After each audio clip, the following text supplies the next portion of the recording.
What's going on, everybody? Let's give a few minutes to get people in here.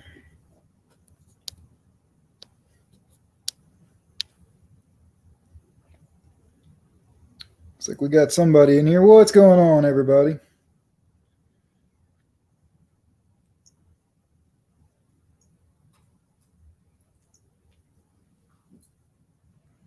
Hello, hello. Who's all here?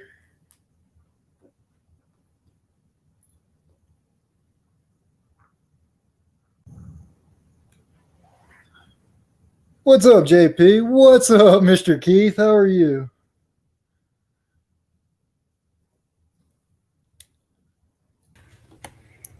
What's going on, bro? What's going on? Not much. How's your walk? Pretty good. I got in the truck not even 2 minutes later and it started raining. Oh, yeah, that's how it always goes. So I timed it perfectly. Got in the truck just before I got soaked. You're enjoying these snow days, huh? Let's see. I'm glad somebody is, because I sure ain't. I'm trying to see my live stream. I want to make sure everything's coming up. What's going on, Long Kings?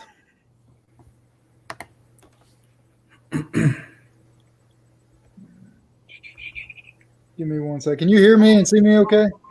Yeah. Okay. All right. So how's your week been so far? Hey, all right. Just not doing a whole lot. Just trying to walk a little every day. Yeah. Sucks that I got to go back to work again tomorrow. My 3 days is already up. It goes by fast, doesn't it? Yeah, too fast. Yeah. That's one benefit about working for yourself, but at the same time, it gets old, sleeping in some days and so forth. Yeah. What's up, Grasshopper? Lone Kings. The Lone King just entered, man. Oh, there it goes. Yeah, the actual Lone Kings. What's up, Lone Kings? What's going on, Chopping Blades? So I'm going to wait and see how many people we get in here. We'll get to talking. Got some questions and stuff going on for everybody. I'm trying to figure out. I can't pull up my own live stream on my phone, apparently. Huh. It's easier for me to answer comments on my phone than it is. Oh, there we go. Live stream on my phone. No. There we go. All right, there we go. All right, so I'm thinking about doing Saturday. I'm going to do a live stream, just talking about equipment and stuff like that. Like equipment that's coming out, new equipment, and equipment that, just get everybody's opinions on it and stuff.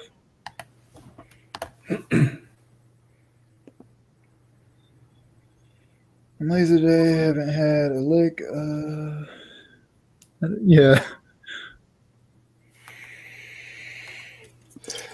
If I knew how to make people moderators, I'd make you a moderator, Mr. Keith. The 3 little buttons on the side, I believe you tap on that and choose for the option from there. I have put in timeout or block user. Huh. Also, let's look at the fact you're only like 14 away from 1K. Yeah, no kidding. I'm going to say 17 away because I know as soon as I get closer, more people are going to unsubscribe. Seems to be a trend. I gain a few and lose a few. I'm 6 away from 400. I've doubled my subscriber count in like 4 or 5 months. Yeah, since I've been a part of it, I remember you had like 200 when I got started. Yeah. What's up, Dave's Long? Thank you, Neil. Neil, you need to come on up here, man. You're one of the guys I haven't had a chance to talk to you yet in person.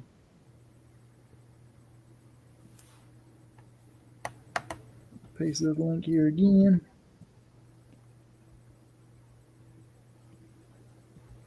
Yeah. Now, I really appreciate everybody supporting me and subscribing and coming on up and everything. It's hard to believe I'm about to hit 1,000 subscribers. We just got some snow here too, Dave's on. Ice more than anything. He's 2 away from hitting 40. Anybody in here, go pick him up. Let's get him to 40. We'll do a grow show like Dr. Real does. Be like, pick him up, man. What's up, Jay's Crazy Cuts? Money making Mike G is in the house. Didn't ask permission. Yeah. Hazardra pressured me this time. It wasn't you. Yeah, it's backwards. This guy right here, he pressured me to go live this time. You kept talking about it, and I told you to just do it. Yeah.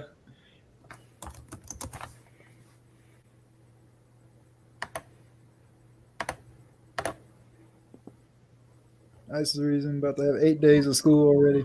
Man, we got 11 people in the stream already. This is a popular stream apparently for me now.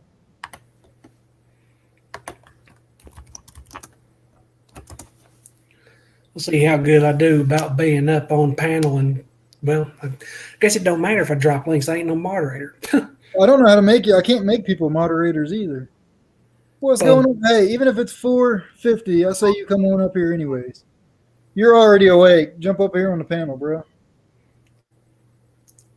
I might be able to. Oh, I wonder if I could do it down here. Now, the way that I've done it, I've not tried during a stream.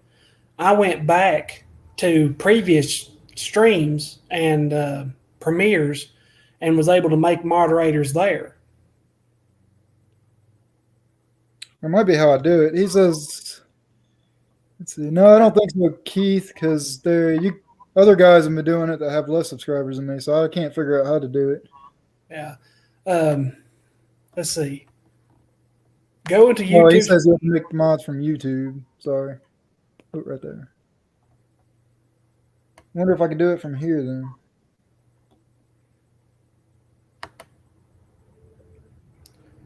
See, there's a way to do it in YouTube Studio as well. I can't remember exactly how to do it. I'm going to have to play around with it. Didn't you comment?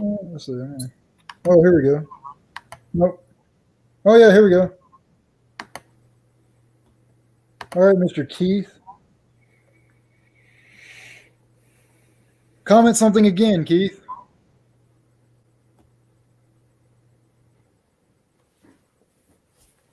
So what's everybody up to today? Everybody can feel free. Anybody come on up here on the panel. We can talk about whatever you guys want. Could be lawn care related, can be business, can be personal. Did you pin the message or the StreamYard link? I did.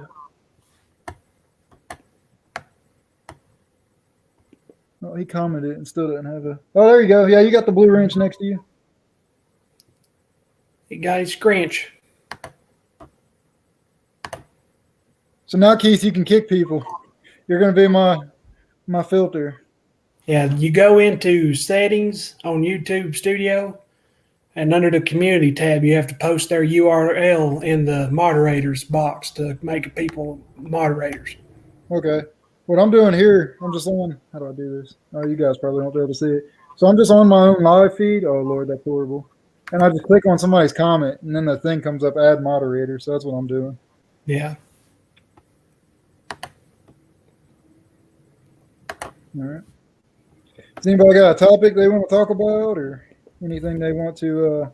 There we go. Remember, now you guys won't see my head all blown up.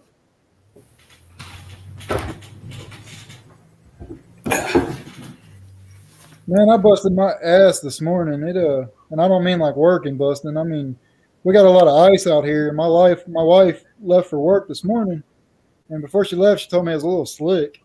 If I walk out to start my truck, I figured I was like, okay, if it's slick, I got to go out and insult some customers.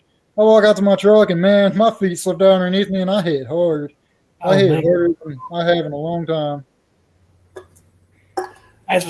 That's why I went and actually drove to town to walk on the walking trail, because walking alongside the road, there ain't enough room to get off. There's no, it ain't widely paved like in some different areas it is.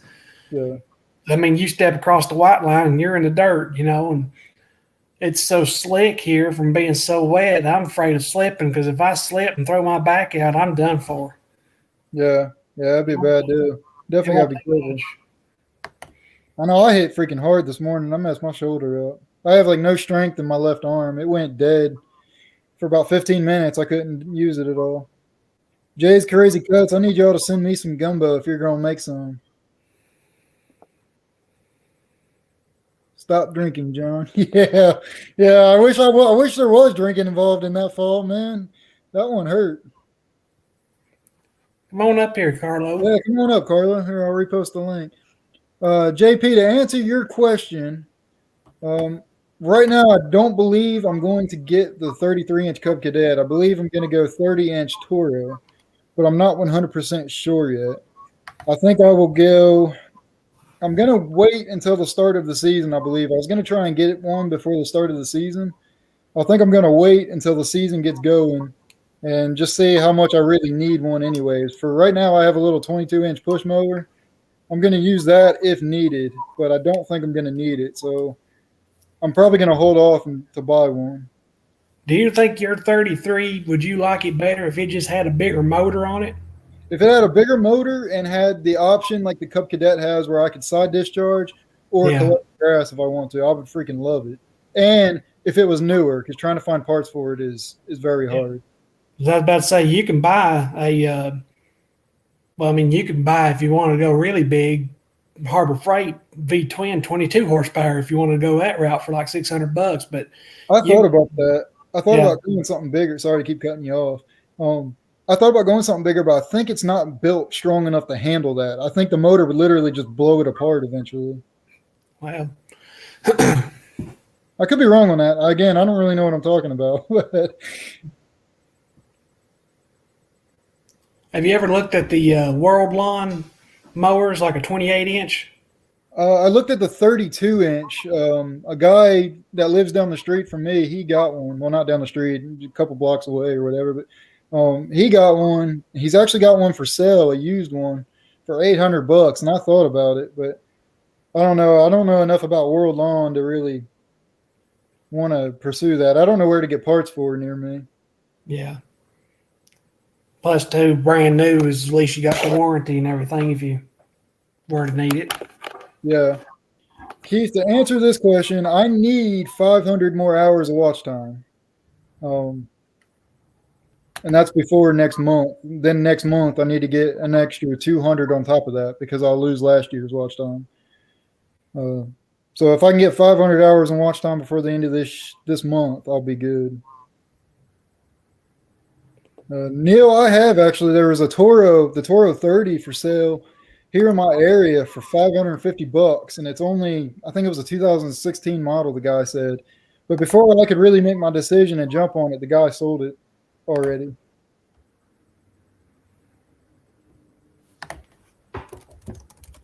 What's up, Mr. Shane? What's up, Shane? What's going on? Keith, yeah, I got a bunch of videos. I was in the process of editing last night. I'm going to start, well, I've already been uploading maybe like 3 or 4 a week. I've thought about throwing around the idea of putting out one every day for just 1 week just to see how it goes. But I don't know if I really want to do that. I'm afraid guys might get too bored with me.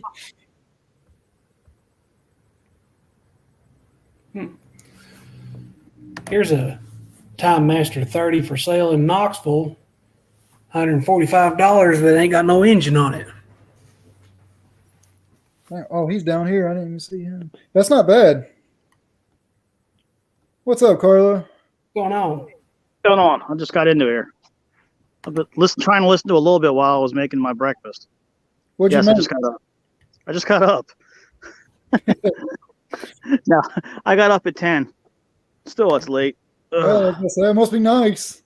My circadian rhythm is off. I've been getting up late and staying late, doing editing YouTube and working on like stuff in my garage, doing paperwork, and then I watch TV and I watch everything I missed. Next thing you know, it's 3 o'clock. I'm like, shit. Yeah. So I got to get to do a job here in a minute. I got to go pick up some sticks from one of my customers who always calls me to do stuff. One of my good customers, you know. That's good. They keep you busy all year long. And I got this snow blower that I'm working on. I got mine out, and then I got the one that I was working on. I actually put a shutoff valve on this thing, which I'm actually going to pull up to show that. because you can't you don't have a shut off valve on them things, and what happens is the gas goes into the bowl, and it collects this crap at the bottom. That's why you can't start your snow blowers up. And for the life of me, I don't know why the manufacturers don't just make a bleed out valve for your gas tank. Yeah. You know what I mean? And so anyway, I got to get that. I got it all hooked up, put together. It's one of those jobs. I don't even know what to charge the guy because I'm just kind of tinkering with it. You know what I mean? Yeah. But anyway, sorry, I didn't mean to be all about me for a second. I was just talking. You're good, brother. You're good. I forget. I think I'm just talking to somebody on the phone. I forgot. Yeah. Dave's Lawn Vlogs, to answer that question, I honestly don't know yet. I don't think I'm going to need one that bad right now, which is why I'm pushing off to buy one because I want to wait until the season really gets going and see if I really am going to need it or can I just get away with my little 22-inch push mower for a while. You're talking about that 30-inch mower? Yeah. I heard something about a World Lawn. Be careful of those. A lot of people that get them don't like them. Yeah. They're Chinese manufacturers. They're knockoffs of the Exmark. But for the money, you get a lot of mower for what you pay for, though. So it is what it is, you know. Yeah, I know a guy here in my area. He has one. I don't know if he just replaced it with a different mower or if he's got his old one for sale, but he's got a 32-inch World Lawn for sale. But it looks pretty old and pretty used, and that's one of the things I'm trying to do is whatever mower I get, I want to make sure I can get parts for easily. And yeah, big deal. Make sure you get cheap, but not extremely expensive, if you know what I mean. Well, if you stick with what you know, you're going to be able to find the parts. You know what I mean? Yeah. I learned my lesson that before. You know, you try to get a good deal on something, and then you find out. Like I bought this thing called a Sutex Stealth. The videos I showed, I'm getting rid of it. I can't find parts for it nowhere. I couldn't find nothing about the company. Apparently, they went under, and that's why I got it. What's that? Is that a mower, the Stealth? Yeah, the Stealth. Yeah, I liked it, but you can't find the company went out of business. They don't exist. Is that a 33-inch 3-blade walk behind? That's why I got it. Yeah, I've never seen a 3-blade 33-inch walk behind. Tell you what, it pulverizes the shit out of leaves, but Billy Goat. Yeah, Billy Goat makes one just like it. Yeah. You can't find nothing through them either? I haven't really searched it. I didn't go that far into it, but this is one of those deals that, you know, I went to a mower shop one time with it to get a belt, and they were like, dude, I can't find this thing nowhere. I was like, you can't cross-reference it with the Billy Goat? And they're like, that doesn't work like that. I was like, okay, wow. So I ended up getting the belt, and the mechanic, I always pick their brain. I go into, I always talk to them and talk to them until the ear falls off, you know? Oh, and then they end up telling you stuff. Well, he told me something really interesting. There's a number on the belt actually tells you the actual size right on the belt. It's like a coded number on the belt, and that he showed to me. I'm like, get the hell out of here. By the time I get a new belt, man, my numbers are already all worn off anyways. I can't read nothing on my belts. Yeah, apparently he found it. I couldn't find it either. It's printed multiple times on the belt. And I forgot, I'll have to show it to you if I could find it, but that's where he found it, and he had it hanging up in his garage, in his shop. He's like, here you go, $30. And I was like, sweet. Put the belt on there. It's running better, but that machine is a nightmare when it gets to wet stuff because everything sticks into it. It doesn't have enough airflow. It's 10 times worse than the time cutter when it gets wet. I mean, the grass literally sticks up inside there, and literally it's still cutting, but right on top of it, it's like this smooth icing of cake of grass in there, touching the blade, and it's not falling out because it's so packed in there. So, I don't know. I'm kind of tired of it because it's you know, it's one of those things. It's really hard to operate because it's got those pistol grips, and you have to it's always on. You have to kind of steer it. It has that same posi traction as the Cub Cadet has or the Toy Belt has. Yeah, they just got a transmission instead of a transmission with belt drive. Yeah, it works at first. It's not too bad if you have wide open areas, but if you have a lot of turns, it hurts. So I've just been using it because I got tired of wasting too much money and said, well, I pay $800 for it. I'm going to get my $800 out of it. You know what I mean? Yeah. So that's when I bought that 32 that I found on Craigslist at Husqvarna. Damn, did I find a deal on that thing? I cleaned it up. It looks brand new. Yeah. I mean, JP, other than the belt. JP, sorry, go ahead. No, it's not fine. I can't hear too good. So. Oh, what was that? Yeah. JP, to answer this, so this is actually a good question. So I want to tell you Cyclone Rake is what I want to tell you. If you can find one used for a decent price. I do not recommend buying a cyclone rake brand new because of how much it costs. You're better off. Yeah, they're expensive. I do have a video I need to stop procrastinating on and actually edit. I've got a review of my cyclone rake. I'm going to tell you, if you go the cyclone rake route, it's not great, but if you're on the cheap side and you're wanting a budget, it'll work better than, spending a bunch of money. But in my opinion, depending on what your budget is going to really depend on what answer I tell you, if that makes any sense. So JP, what are you trying to spend anyways? Unless you're talking about like a debris loader. If you're talking about a debris loader, I guess that's different. That's what I was about to say. You may be talking about a debris loader. Yeah. But as far as cyclone race go, I think didn't Lawn Care Juggernaut or whatever his channel is, didn't he make a debris loader out of a cyclone rake? Yep. Yeah, I was actually going to do the same thing. You can take the engine off. I have it. My engine's sitting right there in that corner. The engine comes off and it has wheels on the bottom. You can transport it and use it. I used to do the same thing. I used it for that same reason. Yeah, you can do that. On a budget, it works. Yeah. Mine, so I just learned the hard way last week. My cyclone rake does not suck up wet leaves at all. So Nope. I learned that the freaking hard way. I busted my ass. So last week I did a leaf cleanup. It was the first one of the year. It was one of those jobs that was supposed to be an easy, quick job. It was supposed to be a duplex, right? But only half of it. Well, as I got there was a lot of lack of communication, so it turned into a whole duplex, and then it turned into the neighbor's duplex as well, and then it turned into a gutter cleaning. So Wow. by the time I got there, I waited because we got some rain last week. So I waited it was 4 days, 4 dry days we had. I waited to try and let the leaves dry out as much as I possibly could. And by the time I got there, the bottom part of the leaves, there was like a bottom layer that was still soaking wet. So I decided to do the job a little differently. I figured, okay, I'm going to take my mower and I'm going to mulch all the leaves up first before I suck them up with the cyclone rake. So I mulched them up, and they mulched up pretty well. As soon as I connected the cyclone rake, man, it ran for about 10 feet. And then after that, when I got to the wet stuff, it just clogged up immediately. The easy job turned into a long day of busting my ass, and it was not an easy job.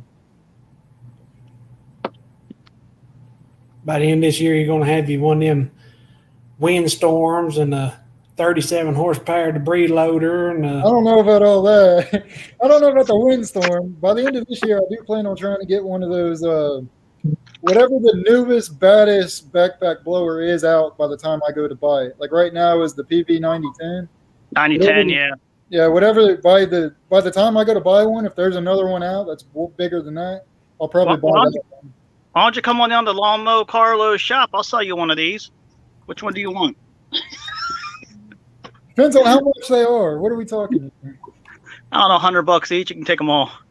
Okay, so he was thinking debris loader. I don't have any experience with a debris loader other than talking my cyclone rake. So maybe one of you guys could, fill them in. I have a Billy Goat debris loader. I love that thing. Got the 14 horsepower on it with the it's got the what does it have on there? It has a Subaru engine on it, which is nice, Japanese engine. It's got 10-inch hose on it. You want to go with a 10-inch hose or bigger if you're really going to get serious about doing it, because the 8-inch hose is good for just like side hustle. You know what I mean? Doing little things here and there. Because time is money, right? Yeah, I seen your video, man. That thing sucks pretty good. Yeah, and even I wish I had the bigger hose, but then when you go with the bigger hose, you need a massive amount of more horsepower. It's just like a vacuum cleaner. If you have a vacuum cleaner with like a shop vac, right, and then you have this little small hose on it, it'll suck harder, but it won't pull up the big sticks, right? But if you go with a bigger hose, it's not going to suck as hard, but it'll pull up bigger sticks. So you need a bigger engine to overcome the diameter of the hole. You know what I mean? Yeah. Now that one has metal blades on it, right? So it actually somewhat mulches the leaves, doesn't it? Yeah, it has a piranha blade inside. It has another little like star blade, looks like this. So the fan is actually in there. That's not a blade. That's made of aluminum. It's just a fan, basically. It sucks everything in. Same thing as the cyclone rake. It has that fan inside. Yeah. Inside they add a little like looks like a blender piece, right? They call it a piranha blade. There you go. It looks just like this, like a star. Mm-hmm. And that's what chops the leaves up. Now, little wonder. From what I understand, it actually chops up better than the I want to call it John Deere because it's green, but but the Billy Goat, that's from what I understand. But there's not much of a difference over if you get whatever one you get. You know what I mean? It's not that big of a deal. But Billy Goat's been around. But even Echo makes one. Apparently, Echo makes a strong ass one. I haven't seen that. What's his name? Your buddy over there, BG, and Mike's. What's his name? BMG Adventures. Oh yeah. Yeah. He's got one. I saw it on his channel. He has one. And when I saw that, I was like, I didn't even know Echo made one. I probably would look into it. I'm gonna have to go back and look at his videos and ask him about it. I wish he was here. We just Echo Bearcat products. That might be what. Yeah. Okay, I know exactly what you're talking about. What's it? Everybody makes one. I think even John Deere makes one. There's other companies like HiVac. There's a billion companies out there. There's a lot of generic companies that make them. You can go on Northern Tools and pick them up. They have their own generic companies that make them as well. Okay. Everybody makes one. I mean, there's a million. There's even Skag even makes them. And then I know Skag makes them. They've got a pretty big one. Yeah, but the most popular one is probably the Billy Goat or the Little Wonder. That's pretty much their niche. That's their thing. I don't think that Echo makes any of this stuff. I kind of think it's made by a different company, and then they try and slap their name on it. Because if you Google, like Echo debris loader, what comes up is Bearcat, and it's BearcatProducts.com. I about bet that they don't even make them. I'd say Echo just either Echo, that's like a subcategory of theirs, or they just don't even make them at all. Yeah. You're gonna find that with a lot of products. There's like one company, like I don't know if people didn't know about this, but Briggs and Stratton is a big deal. They just sold out to a company in China or Japan somewhere. I'm not sure who they sold out to, but they make Ferris, they make Snapper, they make Billy Goat, they make DR Chipper. Simplicity. What's that? Simplicity. Yeah, I think they make them too. They make a couple other companies, brands out there too as well. So it's like one company is like the major, because if you got to think about it in the corporate world, that takes a lot of money and to make something. It's not like you're in your garage and, hey, I want to start making a product. Now, there's a lot of infrastructure, corporation type shit that goes on to make a product. Yeah. A lot of legalities and things that have to get through. So, and those people, it's what they do. They help each other out in their own industry, and then just like General Motors, once one gets too popular, the other one buys them out. That's what Husqvarna is doing right now. Yeah. Hey, real quick, I'm gonna cut you off real quick to answer his question, Gabe. So I've got a video. I know I'm gonna probably say this a couple of times during the stream. This Saturday, I think I'm gonna do another live stream, and I want more guys to come up here on the panel for Saturday. What I'm gonna do Saturday, here's what I'm thinking. The Toro Pro line was in my list of shit, I can't even think what I'm trying to say. Wasn't my equipment that I'm going to do. So Saturday's live stream, I'm going to have a couple of guys come up here on the panel, and we're going to talk about all the new equipment that's coming out this year, or that's already out, or might have just came out. And we're going to kind of get everybody's opinions on it and go over specs and stuff like that with it. And the Toro Pro line is actually one that I have in it, as well as a couple others. I think it'll be entertaining and possibly informational. So. The Toro Pro line is a good product. I've used that before. I actually have one. I have a 48-inch version, but the Toro Pro lines it's the same thing as the Exmark Metro, or some of them. But the Toro Pro line, that's actually a good mower. Yeah, it's almost identical to that Husqvarna that I just bought. They all basically use the same guts, the same setups. It's just whether or not it's the company manufacturer backing who you're when you buy something brand new. Like you were saying, you want to be able to find the parts for it and get service. And if you go with a Toro, you're not going to have any problem finding parts. Yeah, that was my thing. I know. So going back to John Deere. Yeah, for me, I can't get a John Deere out here. I don't know where the closest dealer is. Really? John Deere is like mega American company. They're in every hometown. There's not enough guys out here run them. Like Danny was saying I think it was David's stream, Monday, wasn't it, David, when Danny said that, nobody runs them out here because it just doesn't cut that good out here for us? I think it was your stream. John Deere, there used to be a John Deere dealer not very far from me, and it went out of business, and they moved to the next county over, which is only about 15 minutes away, and they couldn't make it there either. So There's nothing here local. I have to go about 40 miles to my closest Deere dealer. See, last year, just when I got started, we had a John Deere dealer in the city next to me. It's, I don't know, 10 minutes away. We had a John Deere dealer there. And then we also had a John Deere dealer that was about 40 minutes away in a real small city. I mean, it's like a real, there's like population of like 40, whatever, like a real small bumfuck nowhere city. Both of those John Deere dealers went out of business. Now the closest John Deere dealer to me is like an hour and a half away. And I'm like, I'm not driving an hour and a half just to get blades or, something like that. So what about your Toro? Most of your Toro dealerships, a lot of times Toro and John Deere are usually sold in the same dealership. Not here. My closest Toro dealership. So I have one that's 10 minutes down the road from me, but they're not like a big Toro dealership. They're just like we carry some Toro parts, and here's your Time Master. We carry that. Now, I think it's the 30-inch push mower. I always get the name mixed up. Now, so go ahead. Sorry. They carry that. The big Toro dealer out here is also a big Ferris dealer for us. That's not far from me. Unusual setup. Yeah. Now, my Deere dealer is the only thing they sell is Deere and steel. That's it. Deere and but, steel.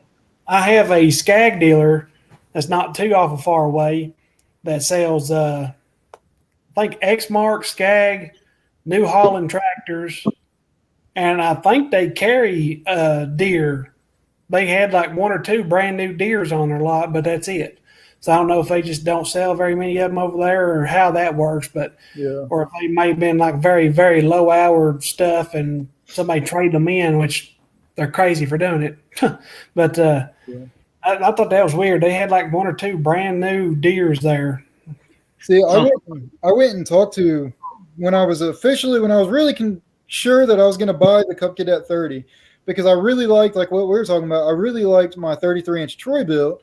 Minus the few things that I said underpowered and not finding parts for it. So I went to my dealer and asked about the Cub Cadet. Well, when I got to the dealer, the salesman kind of effed that one up on me buying it. He kind of gave me the runaround. Like, so first of all, I had to damn near chase him down to get somebody to help me, and that pissed me off. Like, look, you're about to get $1,500 or more on me. If this is a good mower, I'm going to buy more from you. So that pissed me off. And then he never got back to me on pricing and stuff like that. For whatever reason, they wouldn't show the pricing of the mower there. So he didn't get back to me on the pricing for 2 weeks. I had to text him. It was the week after Christmas. I finally texted him and said, hey, what's the price on that mower? And he goes, oh, yeah, here's the price, and sends me the price. And then he did something else. I went up there, and he finally pissed me off. And I said, you know what? I'm going to take my business elsewhere. So that's when I started leaning towards the 30-inch Toro for sure. Salesmen, they piss me off. I hate salesmen. So if you got the money, try to spend a little bit more money and get the Toro, the Pro, the Turf Master, the upscaled version of it. Yeah. Now I'll tell you why. And if you watch any of my videos on the Toro Time Master, me and that Toro Time Master, we're like this. We're love-hate buddies. Yeah, I know you say every time I talk about it. That thing will fall apart on you like a drunk uncle at a birthday party. Okay? It does not like to cut wet grass. It cuts beautifully for everyday yard cutting. So if you're cutting like keeping your yards maintenance up and everything, I mean, when you cut with that thing, it looks nice. Your customers love it. You look like king of the hill out there with this big ass mower, and it's awesome.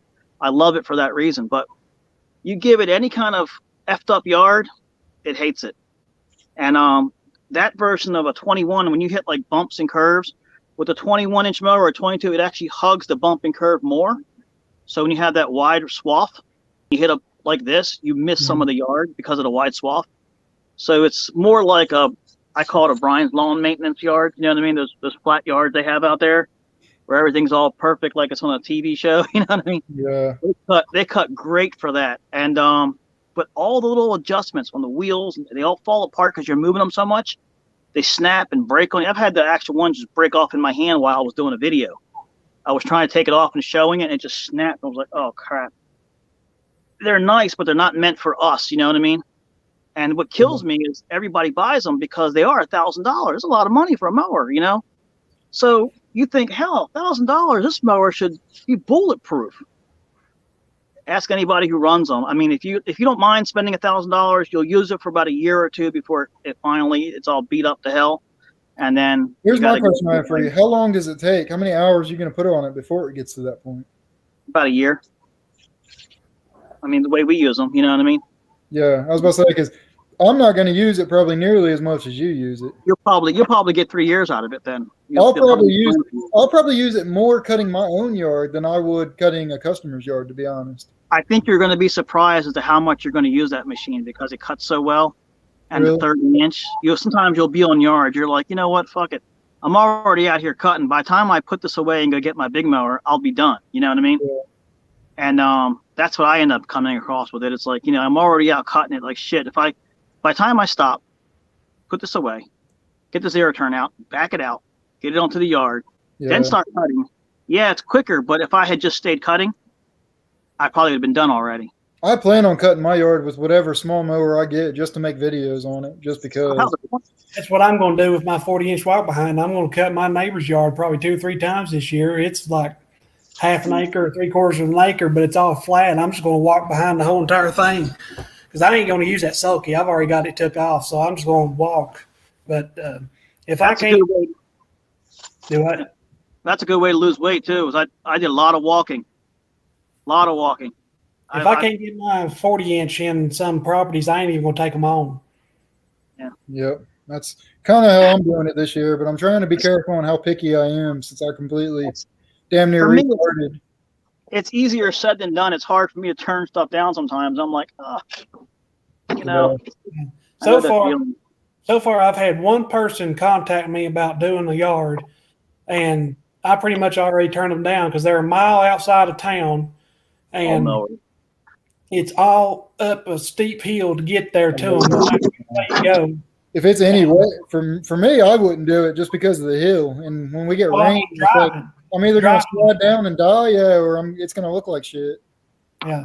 I mean, just driving there to get there, it's all uphill. And I'm just not looking to go way out of my way in these hilly-ass mountains pulling that, trailer and spending that much gas on stuff. I'll go 50 miles down the road if I can get yards down there. I'm sure I'll go down there and do that. Yeah. But, I probably would spend less gas doing that than I would, going up on this mountain over here to do a yard and then going down this holler over here to do a yard.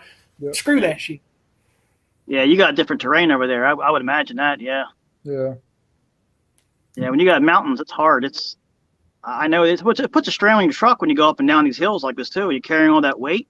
Yeah, that's why I'm hoping to get another truck at the end of this year. How old is your truck? 2006. It just rode over 100,000 miles not long ago, and the engine's actually got less than that. What I worry about is the transmission. It's just got that 4-speed 4L60 in it and a 4.8 liter V8, and I mean it's plenty powerful enough, but I hate that 4-speed. Yeah, I've thought about just putting a 5.3 and a 6-speed automatic in it. That's what I got in my truck. Yeah. But by the time I go that route, I could probably buy a decent, 2-wheel drive F-250 or something there just for a tow rig. Yeah. My F-150 does pretty good for at least my setup anyways. It's got I like about it when I put it in tow haul mode, if I'm going down a hill or anytime I'm pulling anything, when I let off the gas and I'm wanting to slow down, it'll do engine braking automatically, kind of, sort of. Not quite like the 18-wheelers where it's like, boom, not like that, but you know what I mean? It'll rev up and shift gears and use the compression to slow the truck down. I think my tow haul mode is screwed up. I swear I do, because it used to work good. But I think my truck does better without it, because like climbing a hill in tow haul mode, my truck would bog way, way down. And finally, when it would change gears, it would rev up to like 5,000 RPMs just trying to do like 35, 40 mile an hour. Damn. And I could do better. I can control it better with my foot in regular mode than I can tow haul mode. And when I'm coming back downhill, I can just downshift it, third or second gear. Mm-hmm. I swear I think it does better in regular than tow haul mode. I just put a new transmission in my truck last year because I beat the shit out of it. I'm surprised I haven't yet. I'm always in race car mode.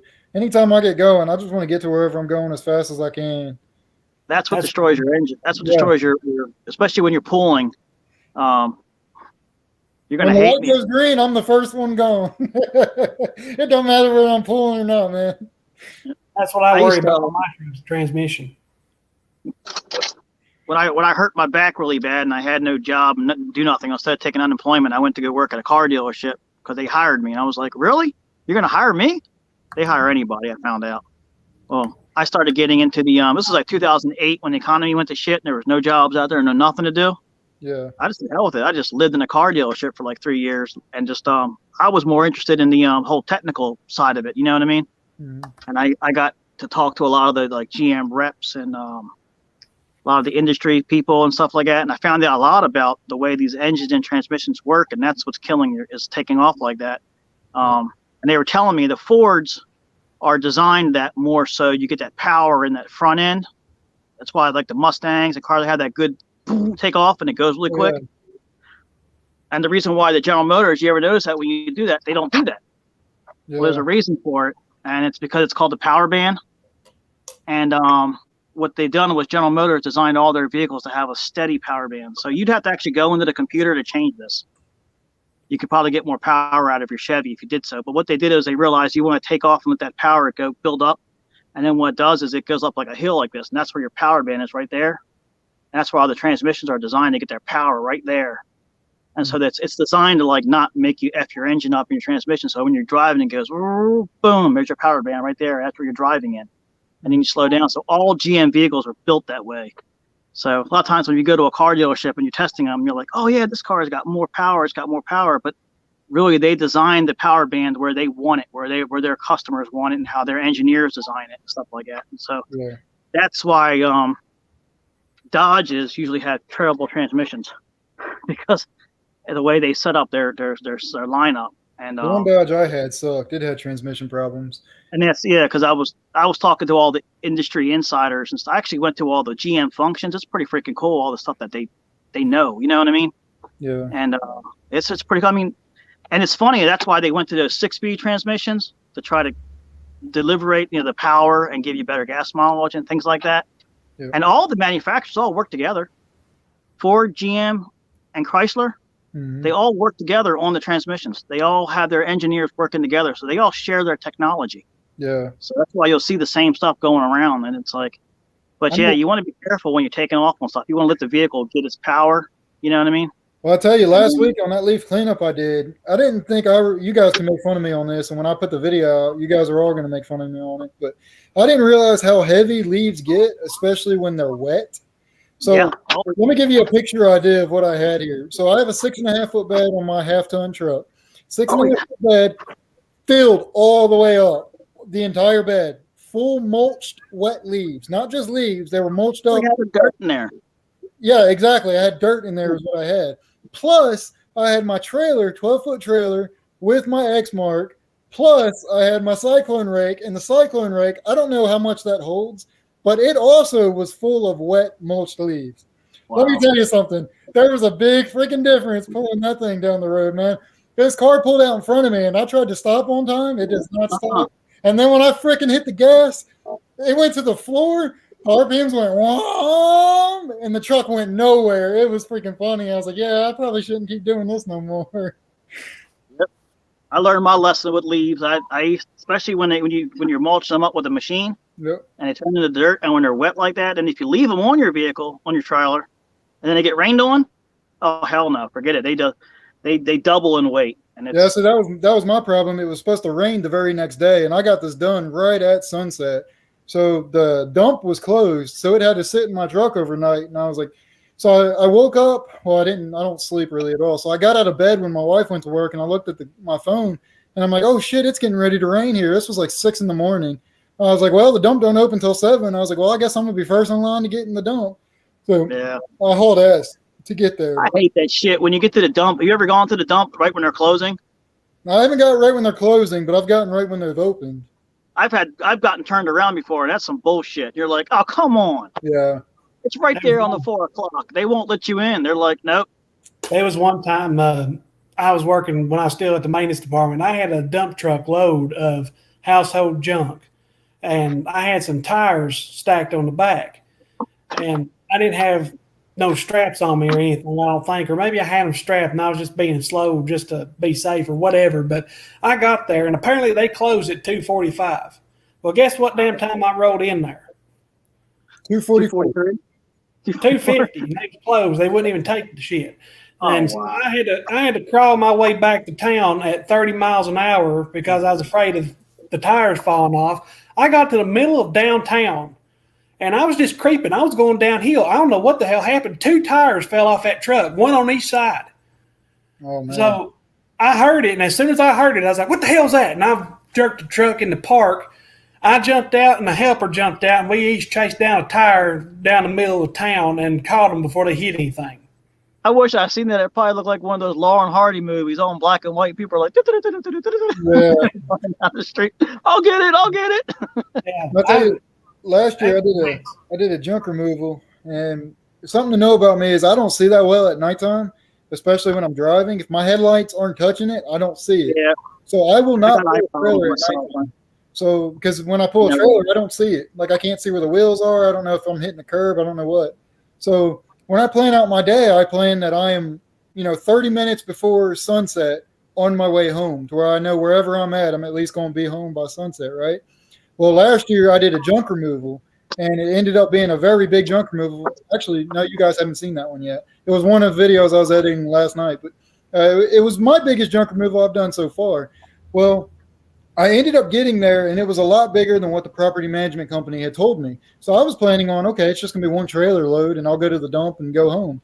No. I get there, and it's it's a full bed worth of shit. It's my trailer full times 2 for both of those. So I got there I think the dump closes here at like 5 o'clock or something like that. And I got done loading the truck at the job site.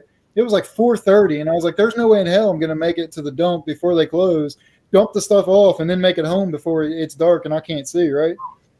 So I ended up bringing that trailer home, and the one thing I absolutely hated was I'm bringing a trailer full of all this trash and just gross shit that's not even mine home, and it's sitting outside my house. I'm like, I look like that crackhead that lives down the street right now. My wife was making fun of me for it.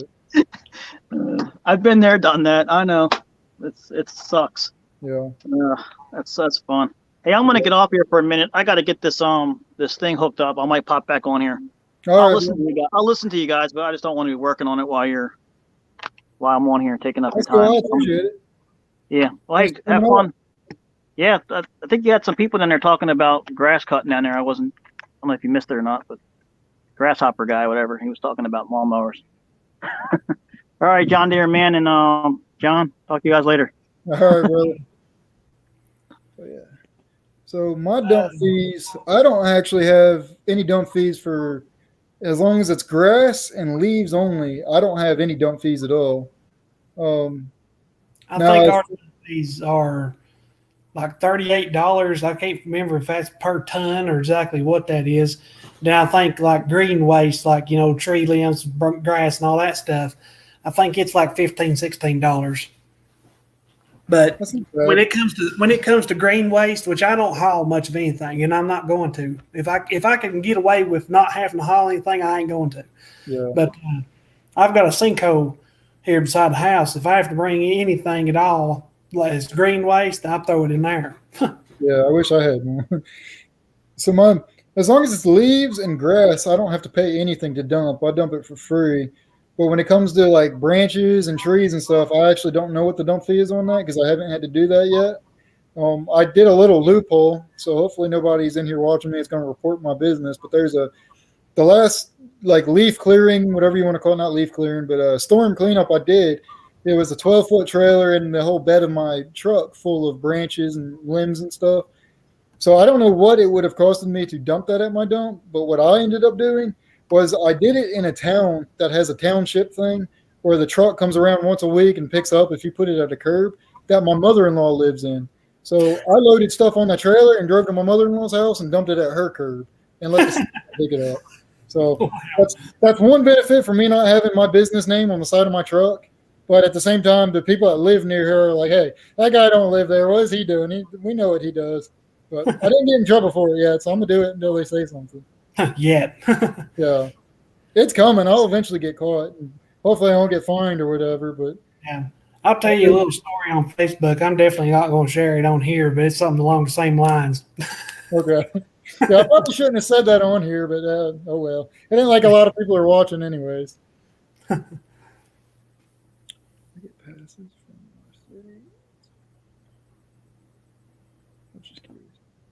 Yeah, that's kind of how my situation was, except for the fact that I'm running a business and I don't actually live in that city anymore. So the one thing about that, if you're doing this for a job, you might want to, I don't know. Well, as long as you live in it, I guess they can't say anything, but they might say something that they find out, be like, hey, that guy's a tree guy and he's dropping trees in our yard. But now I will say that the junk removal I did last year that I ended up getting the client from, and I've mentioned before that I got that refrigerator from.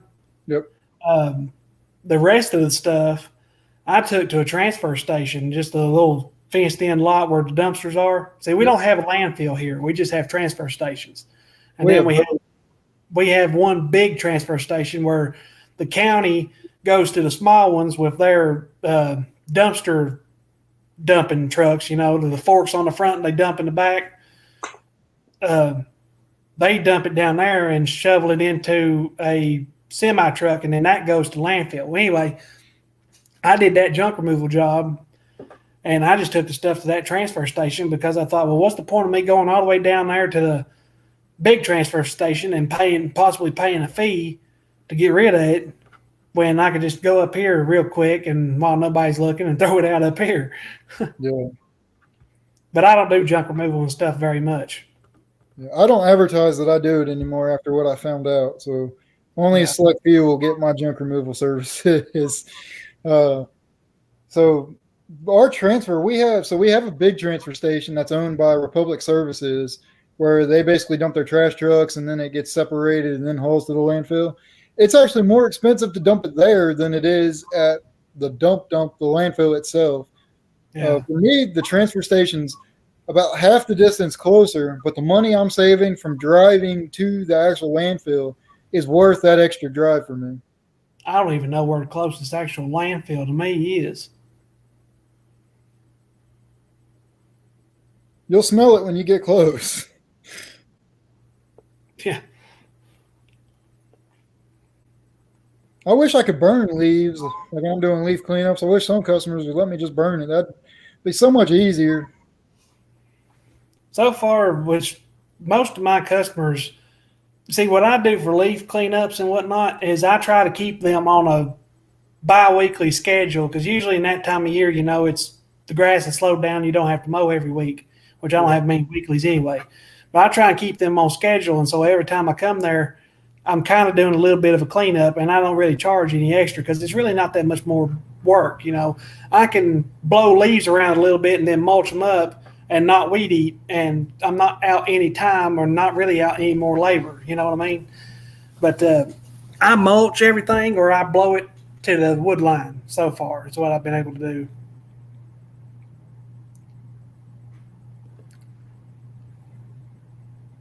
Y'all have the trouble no one calls or texts till you're trying. Oh, yeah. That's the way it goes. Usually when I get on lives, I put my phones on Do Not Disturb because I know I'm not getting phone calls on my business side. So at least right now, anyway. I've been what's the word? Disappointed with advertising on Facebook, like in the lawn sale sites, yard sale sites, and whatnot. Because, like I say, I've only gotten like one person interested in lawn care services, and then I turned it down. And I'll message you on the app there, and I'll kind of I can give you some tips if you want on how to use it, if that makes sense. All right. I'll do that because I don't know. I'll have to kind of explain it by doing one myself and talking you through it. It's the only reason why I can't do it right now. Yeah, you're not supposed to advertise such services on Marketplace. And I tried And as soon as I did it, they flagged it and took it down. Well, But I don't know how they get away with that because there's some guys out here that Yeah, do there's that. people- They'll there's have all their kinds ad in marketplace. I'm like, how the hell? What? I can't do it, but he is. Yeah, there's That was ads like 21 weeks ago that are still up there and for mowing and whatnot. And I ain't gonna say that. Yeah. Dave's lawn. So to answer your question, no, I haven't been staying busy through the wintertime. I've just been kind of relaxing. Yeah. Uh, When I hurt my back in September, I limped along and finished the season out, and I ain't done nothing since. So I've mostly been healing up ever since that. But last year I hurt my back late in the season as well, so I didn't do much of anything then. But I have done stuff over the off season, but really I haven't ever gotten a whole lot to do. So yeah, I had not really been staying busy at all. I picked up a few jobs here and there, and like last week was my first actual job that I got to run my lawnmowers all year. So January was nothing, and now I'm just starting to get into work. But now I'm ramping up to start picking up again. I only do Facebook. I don't bother with groups. Yeah, I agree. I don't bother. The Facebook group suck. Oh, David, that group that you invited me to, I am a part of it. You probably don't see me because I think I'm joined it on my business side. I don't think I'm a part of it on John Field's side, if that makes sense. I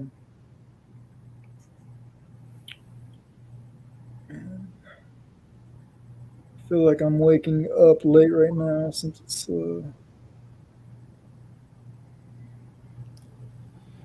yeah. yeah, I've not wanted to put much more money into advertising right now. So that's why I've not actually been trying to pay for ads on Facebook and whatnot. I got you. And I'm kind of the same way. I don't want to pay anything right now either. The way I was going to tell you would have to pay for it. So what I was going to say probably wouldn't work for you then.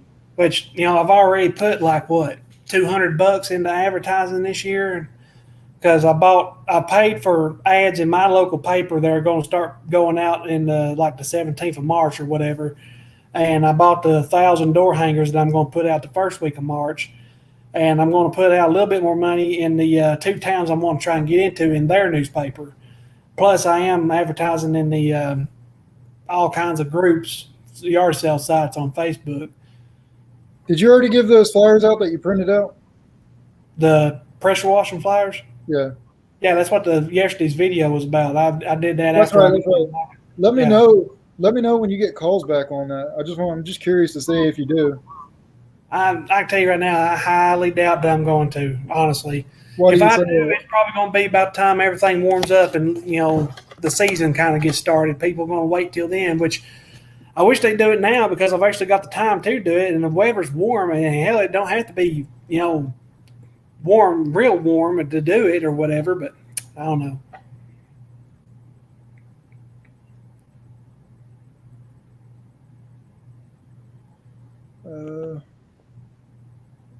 So we're back at this question. So I only have now, I just picked up a few. So last year, to answer your question, Dave, I started over from last year.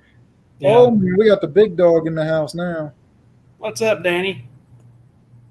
I started over from last year, Dave. I dropped a lot of my customers because I had no route density. So I dropped a lot of my customers.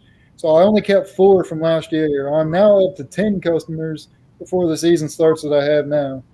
So we'll see. I'm planning on getting aggressive with advertising starting at the end of this month, and we'll see what I can get. Yeah, I've got like 19, but I think only about 15 or so of those are weekly and bi-weekly cuts, which is pretty much all but 2 are bi-weekly. But I've got a few things that are just on-call trim jobs, like a couple of older people that one of them mows herself, the other one gets her son to mow, and then I just do the weed eating whenever they want it done. But anyway, I dropped a few yards that were kind of outside of my route and are more difficult and whatnot, so I kind of dropped them. And I'm hoping to gain a lot of, better yards and hopefully a tighter route. But I am willing to go 50 miles. I'm trying to get into a better area with better pay. I'm looking if if I can get 30 weekly clients on top of what I've already got, I'll be happy. If they all end up being bi-weekly, I can take on more than that, honestly. I believe, especially where now I've got 3 days off every week, and I should be able to, for quite some time, take off 1 or 2 days, like Thursday or Friday. I may be able to take them off at some point or another for catch-up days. I do work full time.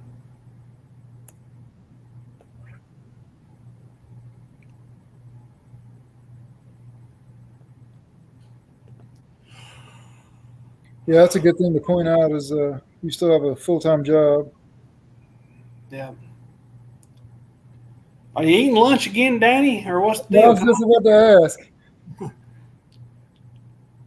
Yeah, it's about 1 and 2 o'clock. You know, he's got to eat his $20 steak and whatnot. The filet mignon. It depends on what I'm doing there, Pee-wee. It depends. Is it a leaf cleanup? Is it aeration? Is it just a mowing? I know my base mowing is $35. I won't even think about touching your property if you won't pay $35 for me to cut. For me, my base for mowing is 30, but it has to be a puny yard. Like I've got two. I've got one of them that's $30 every 2 weeks that I can literally weed eat in like 20 minutes. I weed eat the whole entire thing. I don't even get a push mower or anything out on it. I can't even get a riding lawnmower on the property. But the other one that I've got is mowing, weed eating, full service, but I could do it by myself in 30 minutes for $30. So, you know, that's like what, $60 an hour? That's pretty good money. Yep.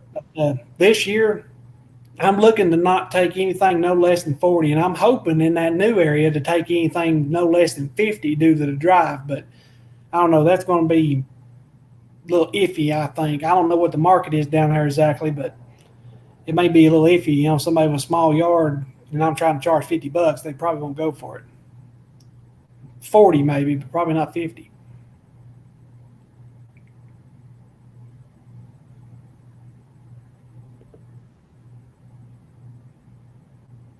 So I did the same thing there, JP. I dropped a lot of my I don't want to call them problem customers, but they weren't the ideal customers for me. And you know, it was kind of a hard pill to swallow, I guess, because you know, you see this money, but then you're like, okay, what did it cost to get that money and that kind of thing, you know, between drive time and dealing with pain in the ass customers. And last year I spent a lot of time chasing money. You know, customers be like, oh, hey, I'm not home right now. Can you mow it tomorrow? No, I'm in the area now. Oh, I'm not home. You'll have to come get paid and meet me at my work. I work at McDonald's around the corner. And, you know, BS stories like that I got tired of dealing with. So those customers will not be returning to my service list this year.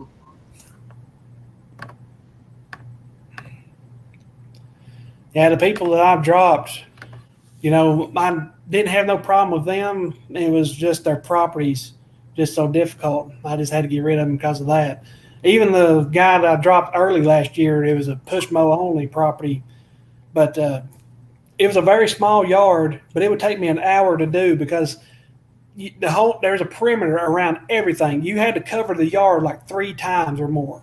Had to go around everything to pick everything up, move it out of the way, go around everything to weed eat, push mow the whole entire thing, and then go around it again to blow everything off. You had to cover it 4 times. And I was only getting like $30 or $35 for it, which is my fault because I agreed to the price at that time because I thought it was all right for it. I know bigger it was. But looking back now, I would charge no less than $50 to do that. And it's a push mow only property, so I had to bag everything and haul the clippings off too. So I got rid of that. And I had no problem with the guy. He's very, very particular, and you know, he's one of them kind of guy who wants stuff done his way or no way. Yep. And in general. You know, but I had no problems with him. I could get along with him and everything just fine. So it's just the work and the price, and I knew he wasn't going to pay no more.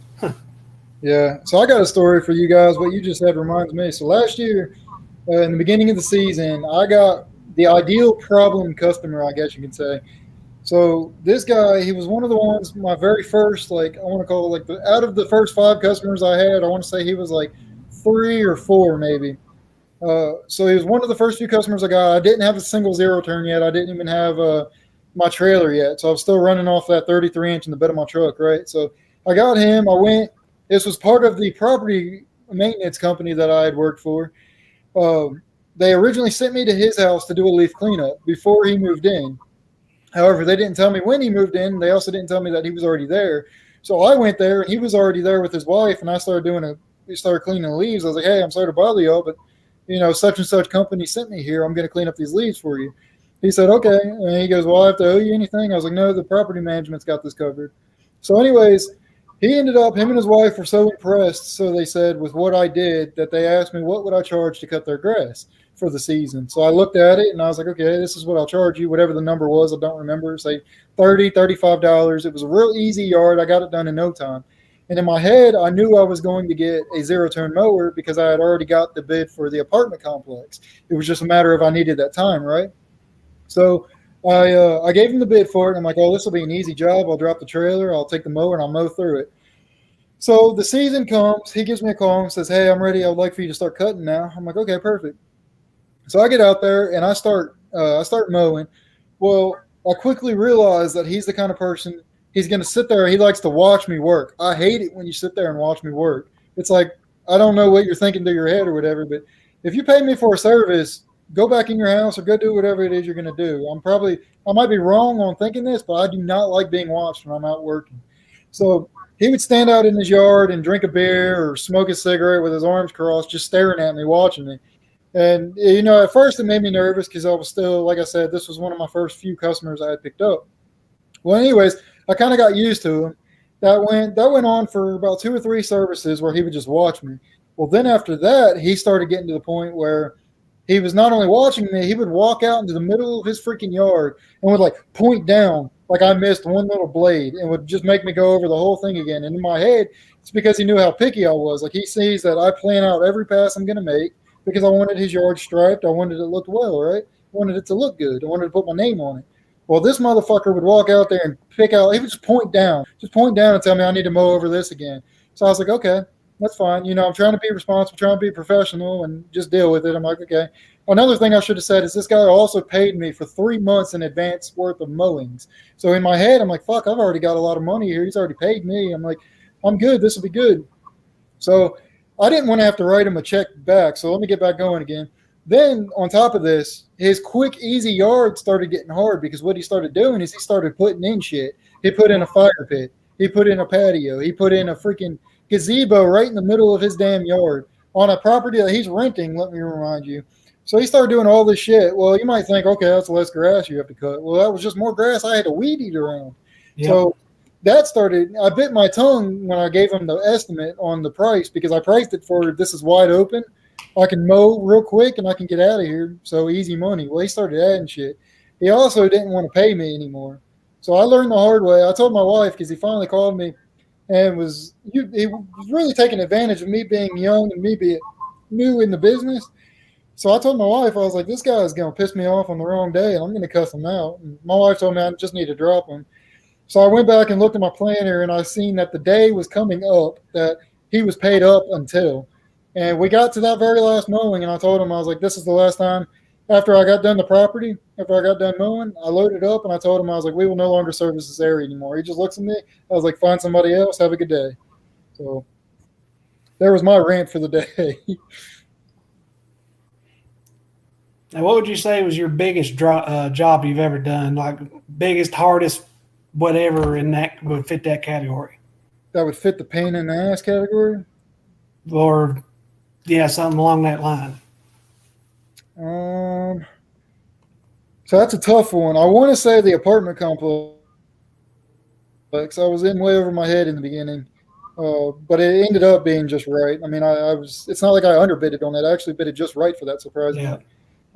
The apartment complex was a pain in my ass. However, I honestly got to say that in the beginning, this is a video you guys will never see. In the beginning, I took on a customer who had almost no yard. I mean, he had a yard, but he had no grass, right? It was just dirt. It was in a newly built development, or at least within the last 5 years, this place was just built, right?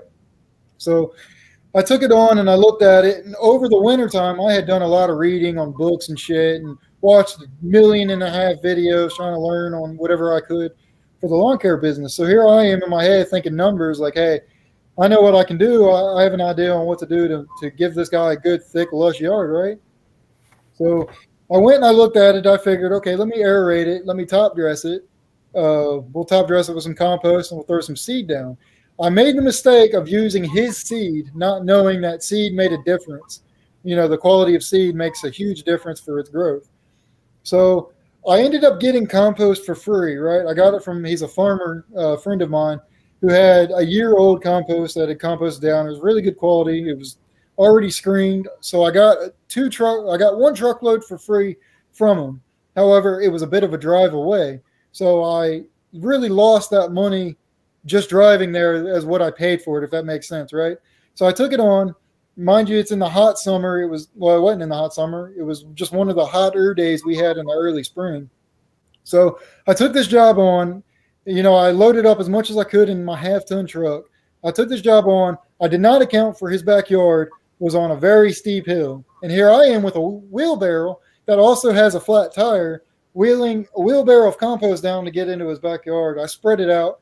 So the job took me a lot longer than I thought it would.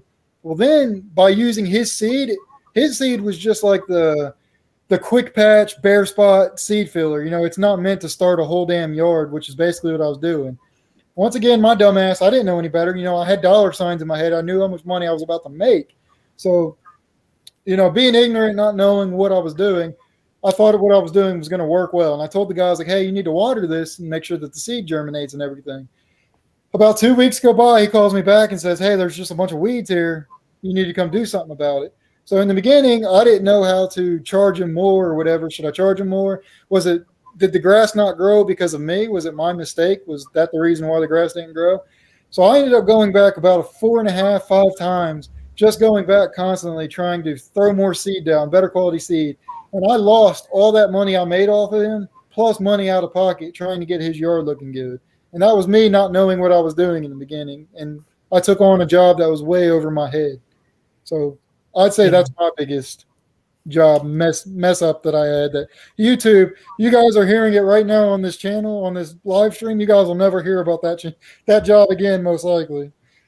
I kind of had something similar to that when it comes to working on lawnmowers. I'll tell you about that in a minute. But as far as lawn care related type stuff, I made I made videos about this. I don't know if you ever look back at my older videos, is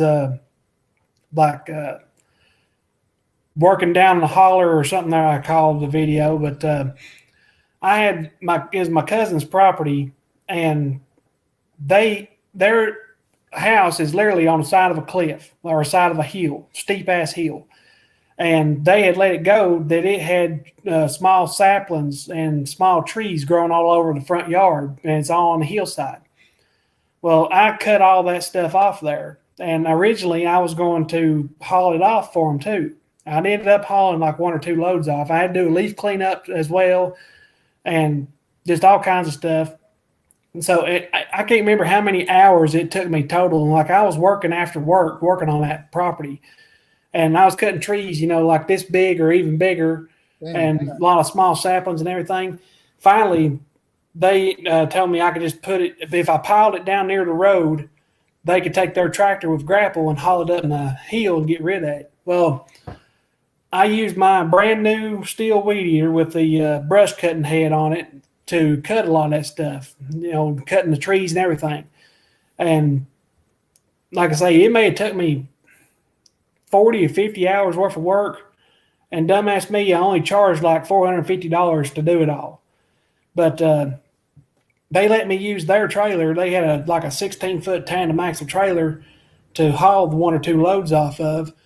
And my truck, like I was going down a slight hill and I was going to back up into a flat space to park where I could load easier. My brake line's busted. Oh, shit. I had to get my brake lines fixed too. So I lost my ass on that job. Yeah. But the lawnmower related job, I had a guy, see, I used to do lawnmower engine mechanics and whatnot a little bit off and on. And I've worked on my own stuff quite a bit. I'd get projects to work on and everything else. Well, this one guy had I think it was a single cylinder engine, Briggs & Stratton engine on a lawn tractor. I think it's a single cylinder. Well, the cam inside had busted. Well, I took it apart, replaced the cam, put all the gaskets back, you know, done everything, buttoned it up, perfect. Fired it up, run like a top. Called him, got paid. He used it, worked fine. Well, he mowed with it again about a month later, and he said he was running the exact same way. So I told him, bring it back, I'll look at it. I tore that motor apart. I checked the timing, electrical timing, mechanical timing, carburetor, spark, everything you could think of. I checked on that motor, could not find a single thing wrong with it. I put it all back together and it still wouldn't run right. Don't know what the hell was wrong with it to this day. I bought $100 carburetor and put on it, and it still did not fix it. So I just kind of throwed it together because I knew he was going to have to get it looked at by somebody. I Maybe didn't. the valves adjust. I know they was adjusted. As far as I could tell, they was adjusted. Like I said, I checked everything as to my knowledge and knowing whatever. I could not figure out anything. But I bought that $100 carburetor and could not figure it out. Told the guy he's going to have to take it to somebody and they can put it back together and maybe get it working. I could not figure it out. And I didn't charge him nothing because I didn't fix it. So every bit of money I made, I lost on buying that brand new carburetor. Damn. I tell you, working on small engines and our equipment is a love-hate relationship with me. I like doing it, but at the same time, I absolutely hate doing it. I hate working on it. Usually I'm out in the garage freaking cussing, throwing wrenches. I'm like, God damn it, my big-ass hands won't fit down here getting the screw and just all kinds of stuff. But What at the end of pisses the day, me when I off? get it running, I love it. Yeah, what pisses me off is, see now when it comes to carburetor stuff, I used to try and clean them. And either I'd clean them and they would always leak or something there like that, or I'd clean them and clean them and clean them and they never would run right. Well, now, you know I can cross-reference this and just buy a cheap Chinese carburetor and I'm good to go. But what I hate and what aggravates me so much is my dumbass will sit stuff down and then when I need it, it's like I can't find it. You know what I'm saying? Yeah. I'll set something down right here beside of me, and I'll have a bunch of other stuff right there with me, and I'll go and do this, go do that, and I'll go back and look for that part, and I'm like, where the hell is that damn thing? And I get pissed when I do that shit. Yeah. That's my biggest thing I hate anymore about it. D's Lawn, to answer your question, my most profitable property is my apartment complex.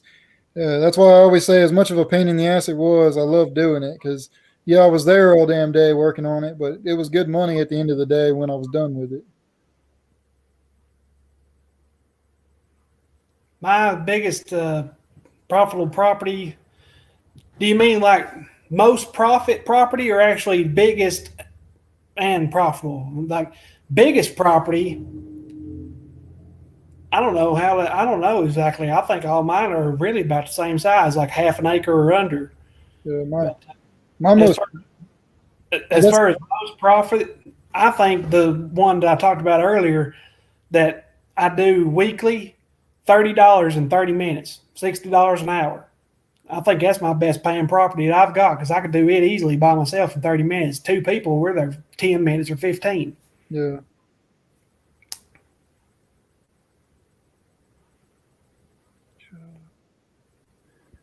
Yeah, Danny says we need to see that video now. No, I don't think that video will ever come out. I had pictures. I never had a video of it because I wasn't quite recording then. I have pictures that I've done all day of throughout that process, but I thought about putting them together in one video, but nah, that's a nightmare I don't want to relive.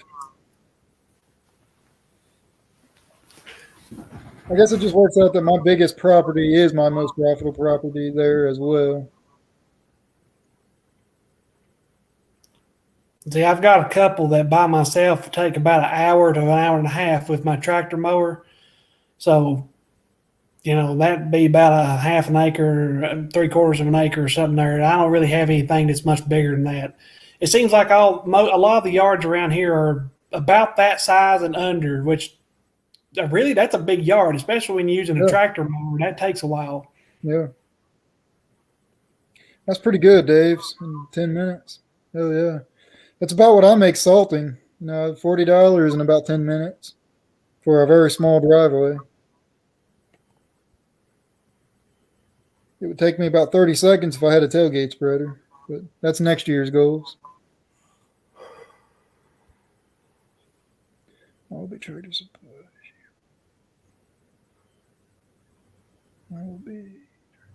Oh, I think that's I'd the cut a Tractor Supply. I'd say this year my most profitable property will probably be the one right across the road from me. I'm going up from $40 to $50 on it, and it's weekly. Well, not exactly weekly, but kind of every 10 days. But a lot of times I end up doing it weekly. But with the zero turn, and I spray a lot of the weed eating, so I don't have a whole lot of weed eating. But there's no driving distance. Like literally, I can be over there on a zero turn in a minute or less. It's that close to me.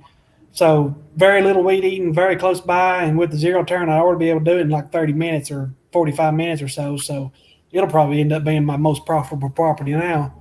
That's It good. and commercial property, I'd say with my commercial, I could probably do in 30 minutes now with the zero turn, and there's literally no weed eating there. I've got one bank; it takes 2 minutes to weed eat, and that's it. Everything else is spray. Yeah, that's pretty good. I got a question for you, David, and for everybody in the comments. Do you guys give discounts, or do you like knock money off for mowing your neighbors? And I mean like your very next door neighbors. For example, if you would charge 35 normally to cut it, do you cut it for like 30 or less, or what? Do you guys do that? Not really. I've not really gained anything off of neighbors. The one time that I got a neighbor's property was my neighbor, the customer didn't even like recommend them to me or whatever. I just went over there after they moved in and talked to them like, "Hey, I mow. You need my services?" And he's like, "Yes." And that's ended up being the customer that screwed me over that time I told you about. You know, that said their neighbor mowed it, and then I come back like a month after I originally mowed it. You know, I had mowed it a few times up till then, and a month later is when I finally come back to mow it again, and it was like 2 foot tall. And I said, double or nothing, and she said I'll find somebody else. So that didn't work out very well. But as far as discounts, I tried running a thing like if a customer recommends me to somebody, if I mow that property 3 times, the original customer would get a free cutting. You know what I'm saying? Yeah, And I've not gotten nothing about that.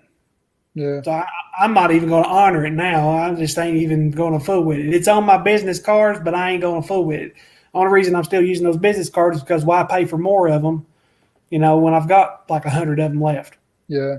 So what's up, Handy Stars? Thanks for joining us.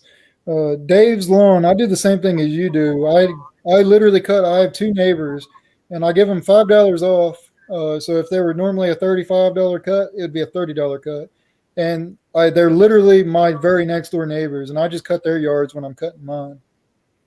Now, the thing about that, about giving a discount to the neighbor, you mean like neighbor of your customer, right? No, like your neighbor. Oh, your neighbor. Oh, Yeah, yeah. I don't give customers' neighbors discounts. Yeah, I cut my neighbors, and I'll just do it when I'm out cutting my grass. I just ride the lawnmower across the street. Yeah. No, I mean, my neighbor is like, you know, his house is like 150 feet or a little more that way. He mows his own. He's got the exact same zero turn that I got. He's had it for a couple of years now. Mm-hmm. And the next closest house is the one that I mow over this way. That takes me about 30 seconds to get there on a mower. And all the rest of them is like almost a quarter mile down the road, which there's apartments down that way that I've tried for years to get. And I'm thinking about looking into it again because I think whoever was doing it has changed to somebody else. And I may try and get it again, but I wish I could get them apartments because I don't think that they have like a lot of crap outside that you'd have to move like a lot of apartment complexes would. There's a shitload of weed eating, but I think it would be good to have. I mean, it's close to home. You know, I'd love to get them. I can give you a lot of good advice on apartment complexes. Any questions you have, ask me because I've learned all the lessons of cutting it. They're great. They can be depending on your area, location, and what apartment complex it is.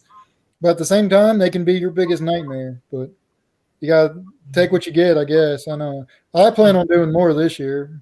So far, my biggest nightmare has just been the commercial properties.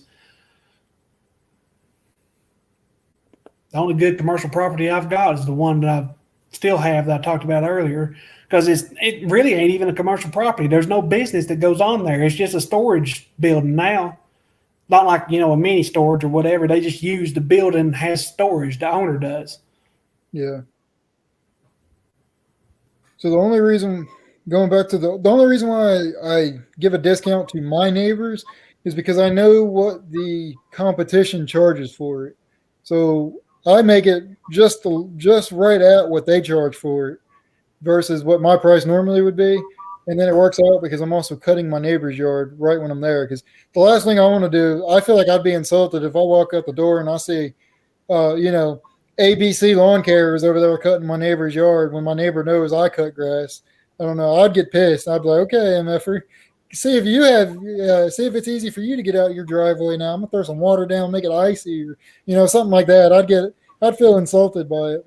It'd be your luck you do that shit and then they fall and break their neck and then you'd be out in like 2 or 3 Oh no, minutes. they wouldn't know. They wouldn't know. I don't know how that water got there. It must have got a rainstorm, fell right in that area right there.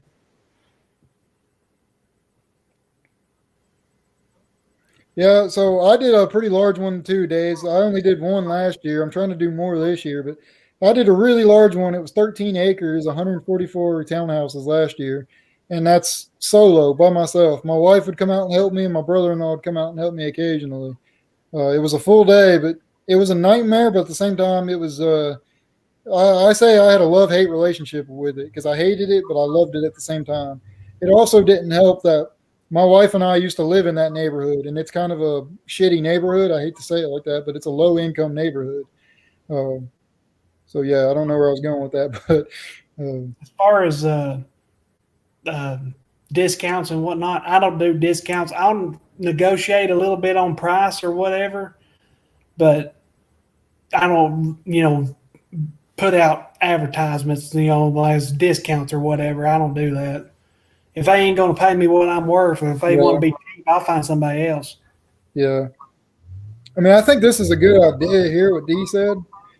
But I won't do the discounts like that. Now, unless you sign maybe like what he might be talking about too. So this year I offer a 12-month contract for customers.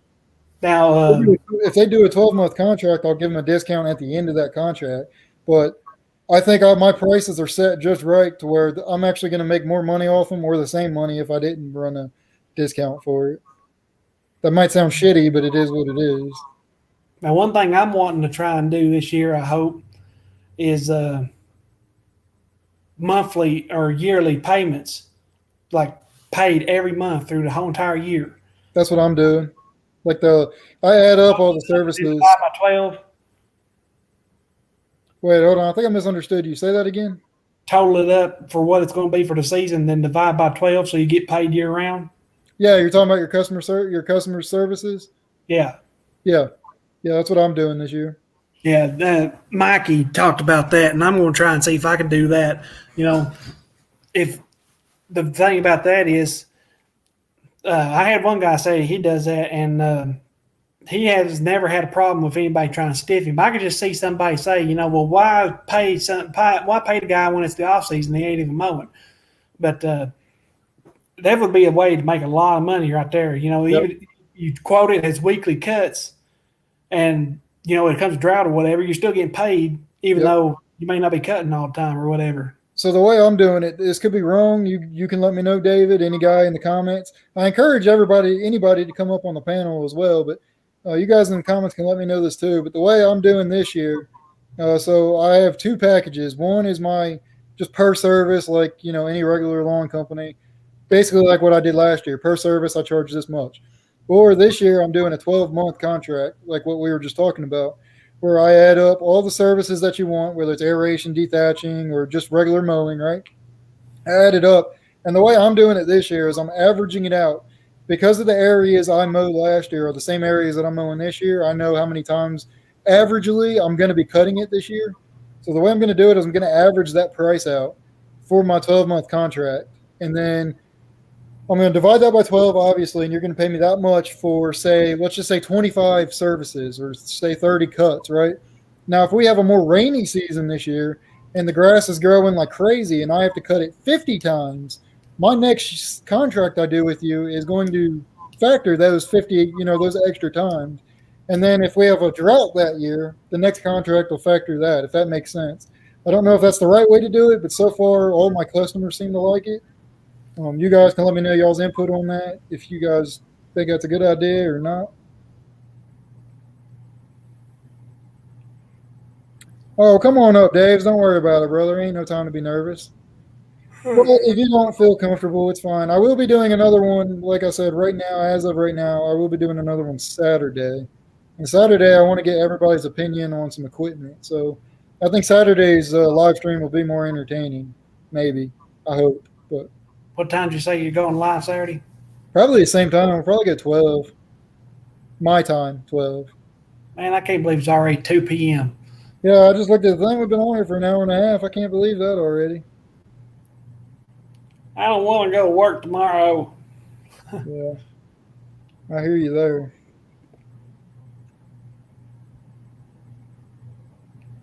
One thing I want to talk to somebody about is doing Christmas lights. I want to get more information on putting up Christmas lights. You need to talk to owner, Talk to who? Floyd, Oh, owner. yeah, owner. Yeah. Okay, I need to do that then. He does that stuff. He's the guy I need to talk to because I need to get some information on. I said I wasn't going to do it, but after looking at my competition, what they did last year, one of my customers who I clean out their gutters every year, I went and looked at. She told me what she pays for her lights to get put up, and my wife and I drove by her house Christmas Eve to look at them. It was a lot of money for a lot of nothing. So, yeah. And I seen a video a couple of years ago. Somebody made in like 1 month. You know, they just have the lights up for a month. They put them up toward the beginning of December, and as soon as Christmas is over, they take them down. They either rent out lights or people can buy their own and pay them to put them up. That company made 60 grand in 1 month. putting up Damn. lights. That's insane. See, my thing is, it's not so much about getting rich. It's just staying busy for November, December, maybe even into January with taking them down. But Yeah. there's good money in it, apparently, because like I said, there was maybe 60 feet of lights. And the number that she told me was like, it's insane. Like, it literally, there's maybe 40 feet of front gutter and 20 feet over a garage of gutter. And that's all it was the lights put up on there. And I'm like, I can do better than that. I can do twice that for that same price. But then again, maybe I couldn't. Maybe Christmas lights are really that expensive, but I don't think they are because, yeah. I think that this company I'm talking about, they use them high-end lights, like them little LED deals that's actually got a computer chip and the freaking bulb and everything. Which we've used them on our displays that the town has, you know, the high-end lights and whatnot. And those things, they last, but I don't know what they cost to buy them, but I'm sure they're a pretty penny. Yeah. That's why I want to talk to somebody that knows that does it because I want to know the ins and outs. I need to pick his brain. So I need to talk to the owner. I know he does lives, but I can't ever catch him when he does them. Owner streams Mondays and Wednesdays at 9 p.m. Mondays and Wednesdays at 9 p.m.? Mondays and Wednesdays, 9 p.m., 9 to 11. All right. I need to catch him. He was on this morning. Oh, 9 p.m.? Or you said 9 9 a.m.? a.m. 9 a.m. 9 a.m. Okay. I thought you were saying 9 a.m. 9 a.m. I was just like, damn, I'm going to catch him then. No, 9 a.m. to 11 a.m.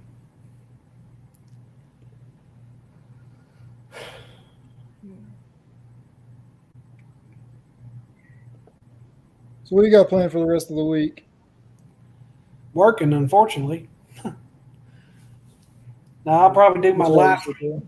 I'll probably do my live stream on Sunday, and other than that, just pill around at work and walk in the evenings and walking during the day when I'm there 12 hours on the weekend. I actually got to work more this week. I got to work like crazy amount of hours the next couple of weeks. Like usually I work 2 8s and 2 12s. Well, for the next 5 to 7 days or whatever, I'm going to be working 1 8, 3 12s, and another 8. Damn. And then, let's see, What's up, Red Rock? the week of the 22nd, I'm actually going to be taking a class. So I'll be getting paid to watch the class and whatnot here at home. So it's going to be like a 7-hour day, a 8-hour day, and a 4-hour day. Then I actually work an 8-hour day. And then I'll be taking the test on Friday, and I don't even know how long that's going to be. So I'll be getting paid for that. And then I got 2 12-hour days over the weekend, 27th, 28th. Yeah, it's gonna be a long week. Yeah, it's long next 2 weeks. Yeah. That's Well, all right though. Your paycheck will be worth it. Yeah, I'll be getting the extra time as comp time, which to me is more valuable than getting paid for it because Yeah. whatever hours you work, if you get it as comp time, you get those hours by time and a half. So like if you work 2 hours over, you get 3 hours of comp time. That's And pretty good. you can take that time off whenever you want to. It's like PTO time. Yep, that's pretty good. Which I'm gonna try and rack up as much of that as I can, so I can take off, Thursday and Friday throughout the season if I need to, whether it's for a rest day or a catch up day. Sure. JP, I did not work for a lawn company. I kind of wish I did, so I could have gained more experience there. But at the time I was a year ago when I got started, I wouldn't been able to work for a lawn company because of probably what they would have paid me here in my area to be a helper in lawn care. I just don't think the pay is there for me and my wife's situation. I kind of wish I would have started in a lawn care business. Maybe had I known I was going to do this a couple years ago, I probably would have tried to get in with a company just so I can learn more ins and outs and have more experience and be more confident with, on what I'm doing, that kind of thing. But it is what it is, I guess. I don't know. Do you think you've watched my video about me breaking down last year about my numbers and how everything went and everything, didn't you? Yeah, that was the one that you had Ray talk about. Yeah. Yeah. Do you think that you would make a video similar to that, or is that stuff you just wouldn't want to put out there? I don't know. See, I kind of feel this is the way I feel about it. I would, and I kind of want to because I like to be honest with you guys. But the problem is, I have a lot of guys that follow me on here that are local to me, so I don't exactly want to give out a whole lot of information, if that makes sense. Yeah. I don't know. I'm probably being paranoid. It's probably not like they can do anything with it, but I don't know. I don't know if that makes sense. I guess you get what I mean. Yeah.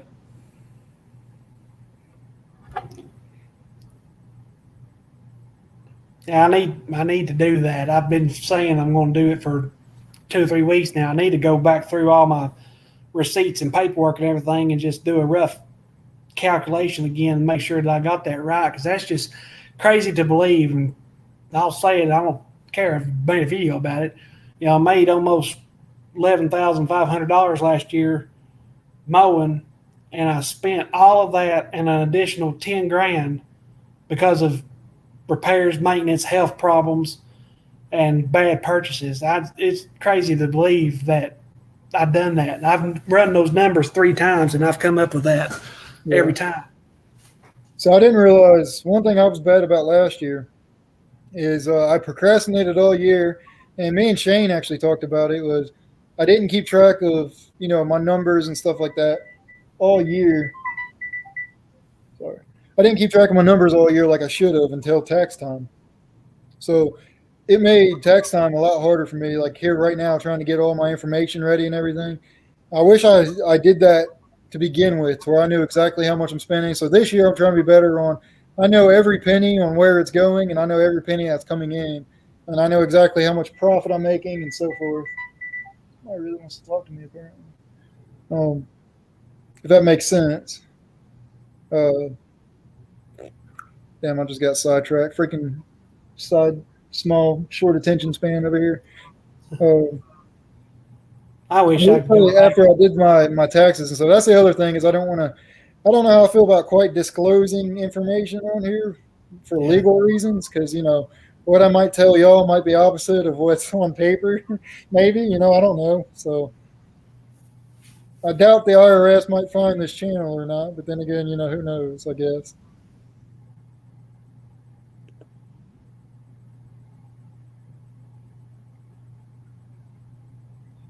Danny, you need to come on up here, man, you sapsucker. 10K a week.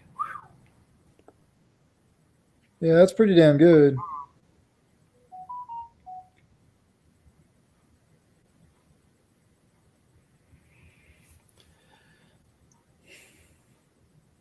I don't know why.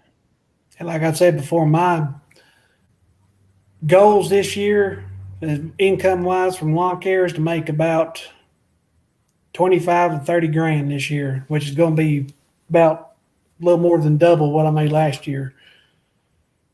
That'd be pretty good.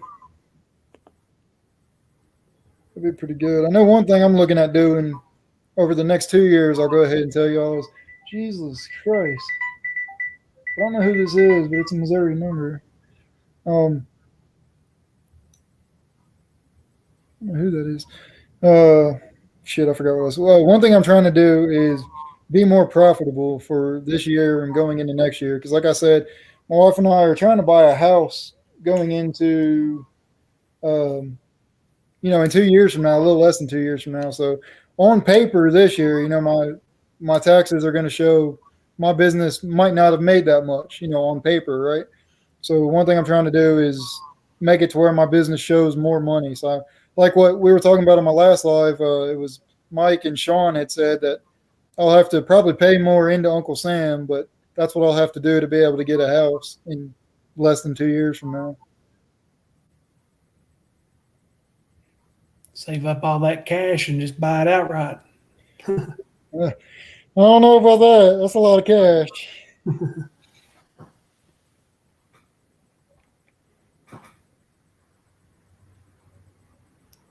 Yeah, Danny, I'm popular today. Apparently, they called me 3 times and left 2 voicemails. It's probably you. Are you spamming my phone right now, Danny? Get up here, Danny. Yes. I don't want to talk to you on my phone, Danny. I want you to come up here on the panel and talk to me. We need to pick your brain for that YouTube knowledge that seems to happen every time you get up here. Yeah.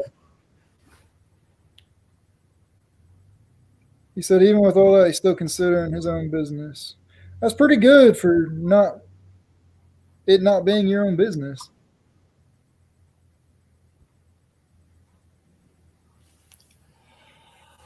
I don't know. I know it can be hard trying to make that decision whether you want to go full time or not. I don't. It can be hard. Sometimes it can be easy. Sometimes you might not have any other choice. I know a lot of guys in the business got started because of this pandemic. They didn't have anywhere else to go.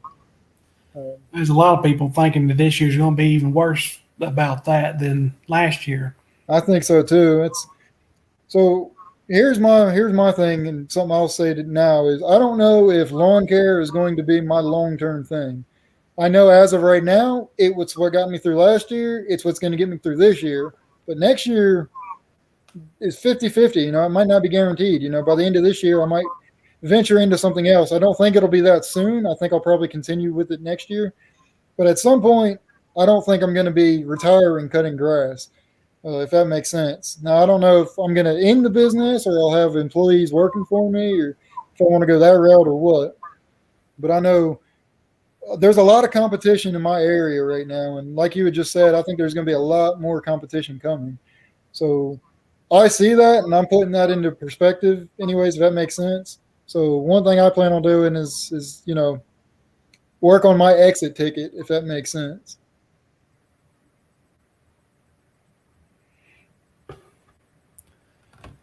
And like I say, if this year goes real well, I'm hoping it goes as well as I've talked about, if not better. I may be looking in the next year or two, possibly about going full time in lawn care. I don't know. And if I do, I'm very liable to move out of this area, move somewhere else where it's more profitable and, more yards and everything. But what I'd probably try to do is keep my wastewater licenses maintained and then do this for a few years, try to make as much money as I possibly can. And then when I'm old, I'm all broke down and in pain all the time, I'll start, back at the sewer plant sitting around all the time. Yeah.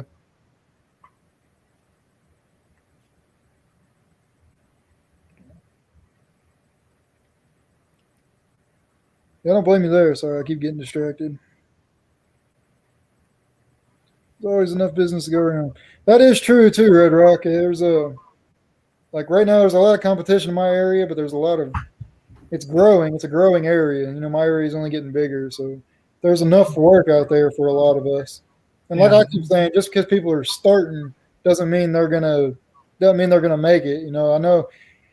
I keep saying right now is a good time to buy a lot of used equipment because I got a feeling there's going to be a lot of people, especially next week. I got a feeling there's a lot of people.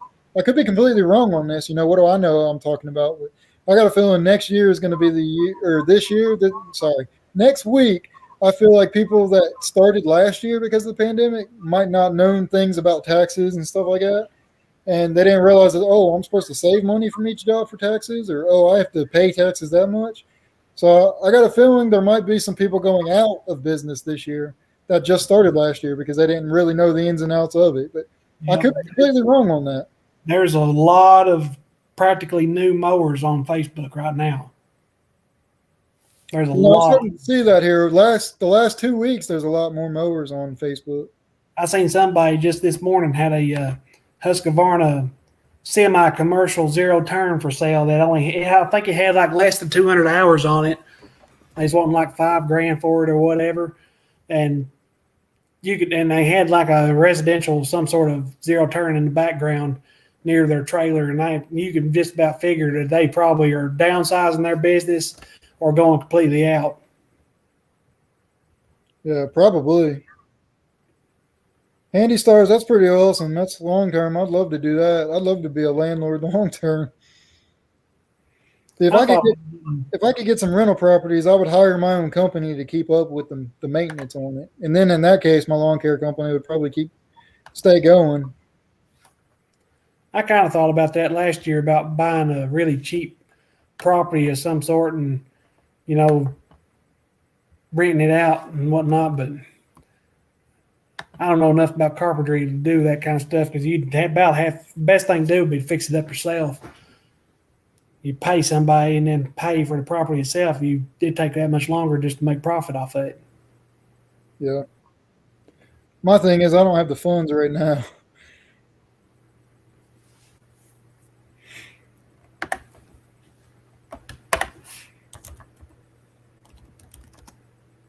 What's Clubhouse, Red Rock?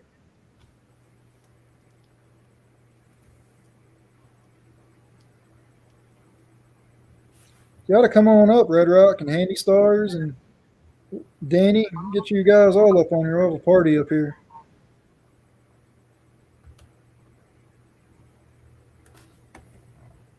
I'll even post a link one more time again for you.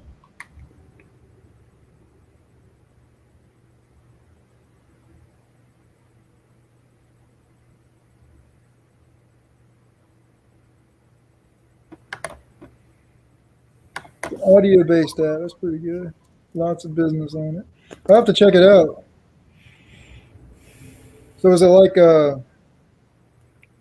podcasts or like what? Is it just live audio? What is it?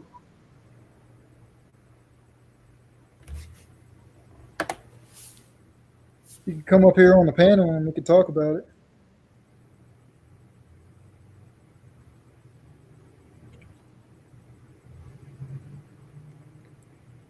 Yeah, here's that mower. It's a MZ 61 inch with a 27 horsepower Briggs & Stratton, not even a Vanguard engine. It's got 12 hours on it. They're wanting $4,500 for it. Damn.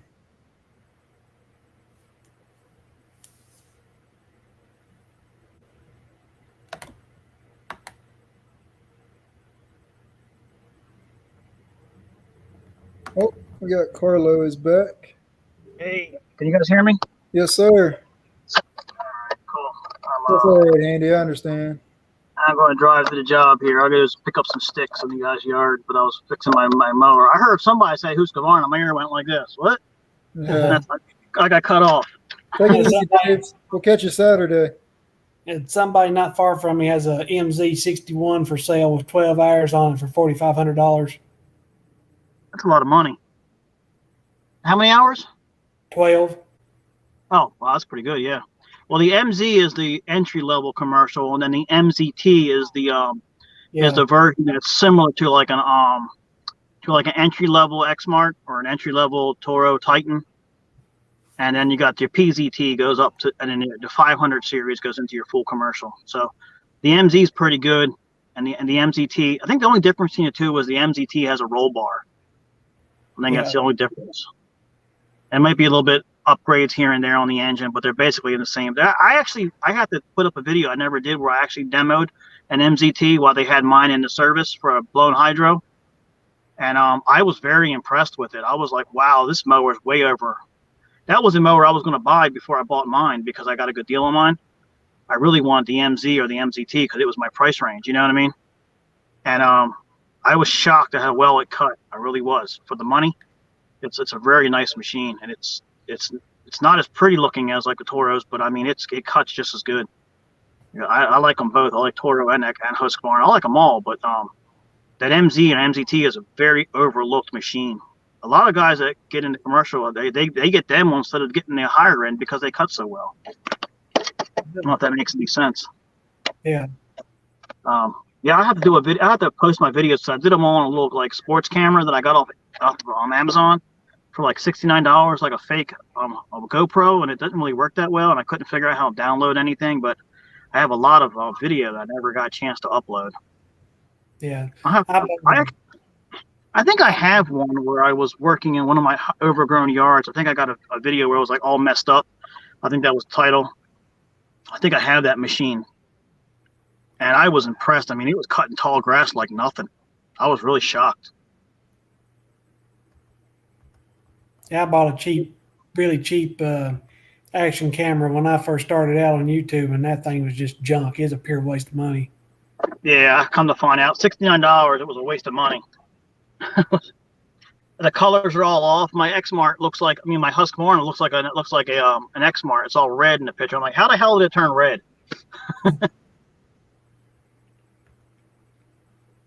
It's like as red as this cup. I'm like, the colors are way off on it. The sound's horrible on it.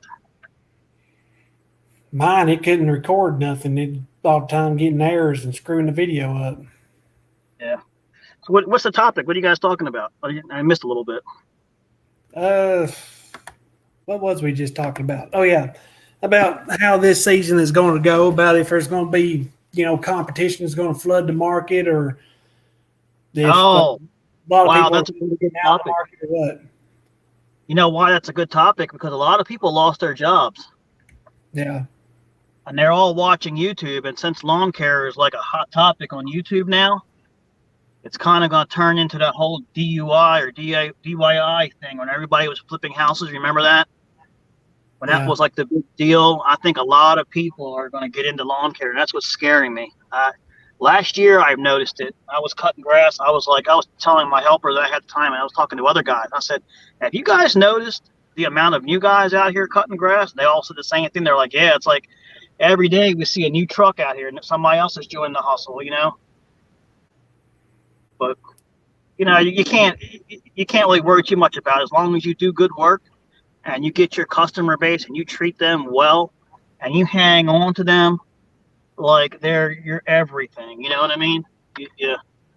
Last year, I kind of kissed ass a little bit because I was afraid of losing my customers due to the COVID-19. And I think I went above and beyond on some jobs I probably would have never agreed. I actually took one customer back that I would say absolutely hell no. The yard was all fucking jacked up and shit. Dog shit everywhere. And I was about to drop her and I raised the price on her. And I felt bad. They gave me their song and dance story, this and that and this. I'm like, God, what do I do? So I went back and cut it. Now she's nice to me, but but still, man, that's a psychological conundrum to deal with trying to keep your customers or losing them, or we all get a little arrogant and think that, we start thinking, oh, wow, we got all these customers and we don't need nobody else. But then you get to that one point where you get that slow seed and it wakes us all up like, oh, wait a minute. You know what I mean? Yeah. Well, like I said before, this is going to be a real make or break season for me. I mean, if, things go great and my health allows me to, I'll definitely keep going. But if I don't gain a whole lot or whatever, if things just don't go that great this year, I'm very well liable to sell off most of what I've got and just keep very, very few just for spending cash on the side. Yeah, you could do that. I've actually, when I first started, that's what happened to me because I was always in the construction and How's it going commercial, there, Mr. Johnny? and then I went back because I hurt my back. I told you a story. I hurt my back and everything went to shit. So I went to go sell cars for a little while. That was a great experience because I could not talk. Right now, like I'm talking right now, I was a sheltered person. I couldn't talk to anybody, and that broke me out of my shell. And from that point on, I got more experience in selling things, and then I went back. Then I said, I can't take this anymore. I feel like I'm living in a freaking fish tank. I went back to go working with the old contractors I used to work with, and did work for them, and it picked back up again. And then I started getting into grass cutting by accident because I did it when I was a kid. I was a grass cutting boy in my neighborhood. I was the one that all my other friends were out, getting their allowances and going out and buying stuff and having fun. No, me and my parents were like, hell, you're going out and cutting grass, or you're gonna do something to make money. Shit, I put $10,000 away by the time I was 16 to buy a truck. Damn, that's pretty good. I didn't even know because my dad was keeping the money for me, because I wasn't allowed to spend it because I grew up in a strict household. That's And, kind of like What's that? that's kind of like me. I was real sheltered or whatever growing up, and looking back, I wish that as soon as I had my driver's license, that I started doing lawn care. Got mowers, whatever, and started mowing then. And I really wish I had done different classes in high school. I listened to my parents and took computer classes, and they wasn't worth a damn. I learned more in an online class that you didn't even see the teachers. You just did, the assignments, and that was it. For college, an online computer class, I learned more doing that and owning my own laptop than I ever did when I was in school using Microsoft Word and all that kind of stuff. I never learned shit in them classes. It's a pure waste of time. I wish I realized how much I love cutting grass back a couple of years ago because I would have started cutting grass a long time ago. You got a heavy hitter on here. You got Blades of Green on here. I know. I got Blaze on here. I got Danny. Wow. That's a big time. That's my idol right there, Mr. Blades of Green. There, he's got the Husqvarna stuff. I like that guy. Mr. Johnny. I'm still trying to get him to get me into that whole freebie stuff. Yeah. That ain't never going to happen. I keep picking his brain about stuff and telling him stuff that I know and make myself feel special. Hopefully he recognizes me. I know he sees me. Hi. Oh, He's he a just cool left. dude. I love Yeah. his channel. I love his channel. But yeah, I wouldn't worry too much about that struggle. You see how it is. If you fall out of it and get back into it, don't sell off all your equipment because you know what's going to happen. You still got that in your blood now. Once you get that grass cut in your blood, you're not going to get it out. Then you're going to wish you had that equipment and you can't get started back up again. Yeah. Just sell off your junk that you have and just keep maybe keep your zero turn. You know what I mean? Yeah. Or something like that. 'Cause that's an expensive piece of equipment to get started on. You know what I mean? I figured on keeping, the weed eater and the blower and the zero turn, but as far as the big trailer and pretty much all the racks and whatnots on it and just, different whatever like that, I would keep basically a setup, but all my other stuff I'd get rid of because I've got enough stuff right now. I've practically got 2 setups as it is. I just need another truck and I could have 2 crews. Well, hey, you live close enough to me. You can always take a walk in my backyard and steal something if you want. I think you're probably about maybe 2 hours, maybe 3 hours away. Hey, I'll tell you, it's a lot. Carlo, if it's free, you're close enough to me to come drive out there if it's free. I'm just saying. If it's free, it's for me. I tell you what, for you, I have a Cub Cadet 33-inch machine. It's the same thing as the Craftsman that I don't use anymore. You're welcome to it if you want it. Man. There you Just got one little problem with the belt wants to pop off the back all the time. I don't know why. Oh, man. I don't want that now. Oh, come on, it's free. Man. Now, I'll get that out. Where you at, Carlo? I'm in Glen Burnie, Pasadena, Maryland area. I'm in the Oh, shit, yeah. a So little bit of a. I'm originally from Delaware, so I'm from above you. Oh, you probably got family still in Delaware, don't you? All my family, except for one brother, is still in Delaware. Way over sometime. Hit me up. Let me know. Stop on by. Yeah. I don't know when I plan on going back. I haven't been out there. And what's up, M&D? I haven't been out there in Shit, You're I haven't been out there since I moved here, so it's been 4.5 years now. Remember again, I can't hear that well. I need a hearing horn, like a little. Yeah. You're 8 I hours haven't away. been out there in a long time. It's been 4.5 years. Yeah. So I'm 8 hours away from. Yeah, You're God, I forgot your name again. David. David Hernandez or Hernando. Hernando. That's Hernando long hair out there next to me. I'm sorry, man. I got an issue. I'm driving right now, and I can't remember. What part of Missouri are you from, John? Clever, Missouri. It's right outside of Springfield is the closest big city that we live in. So I'm about an hour and a half south of Danny, Lanier, and about 45 to an hour away in a different direction from Bowman. Right, close to big one. You're 16 and a half hours away from Carlo. Sounds about right. It was a 20-hour drive from Delaware. So that sounds about right. I didn't realize it was that far. Yeah, you're not going to want to come that far for a free mower. No, not for a Cub Cadet. If it was a zero turn, I'd be all over it. But it's the same thing as the Craftsman version. It's got a little headlight on the front. You can turn it on if it gets dark at night. Cut the grass, Yeah, you're 11 and a half hours from me. There you go. Well, damn, David, you go up to his place and you go get his mower, and then I'll come over to you and get it. Play hop, skip, jump mower. There you go. Yeah. Well, if you're going to come 11 and a half hours, you might as well go the remaining 8. Yeah. Get If I'm going to go that far, I might as well just save that money it's going to cost me in wear and tear and gas in my truck and just buy the mower brand new to begin with. I've had that issue. I want to go to this place called SLE Equipment down there in Tennessee. Yeah. They always advertise. I mean, they got hell of crazy good deals online. They're always advertising on Facebook. It's like, well, you're not nowhere near me, but their deals are incredible. I was like, by the time I get down there and come back up, the gas that I wasted and time I stay somewhere, I could just buy it here for that price,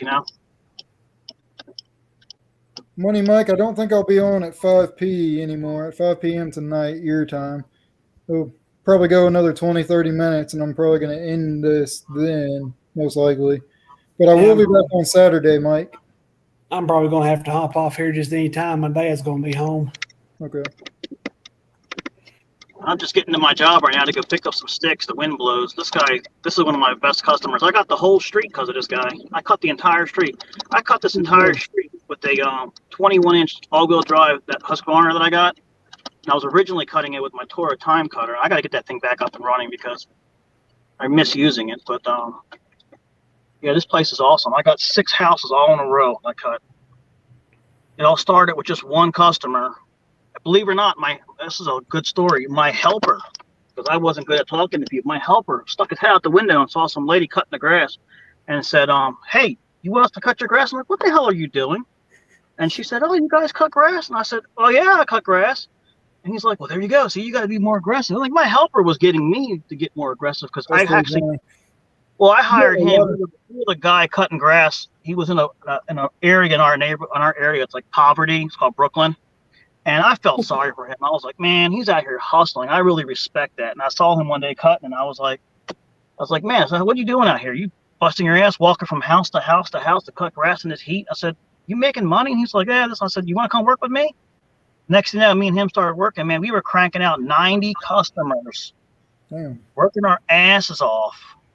And it was insane. I mean, he was a workhorse. I paid him good, but got to the point where you start to pay the helper, and it's like, wait a minute, now I'm paying him and I'm not really making as much, and then we're slow. It's like, then I said, I'm done with the helper thing. And then he had some issues. I had to let him go because there was something going on with him. But long story short, his initiative to stop and talk to this person got me this whole street.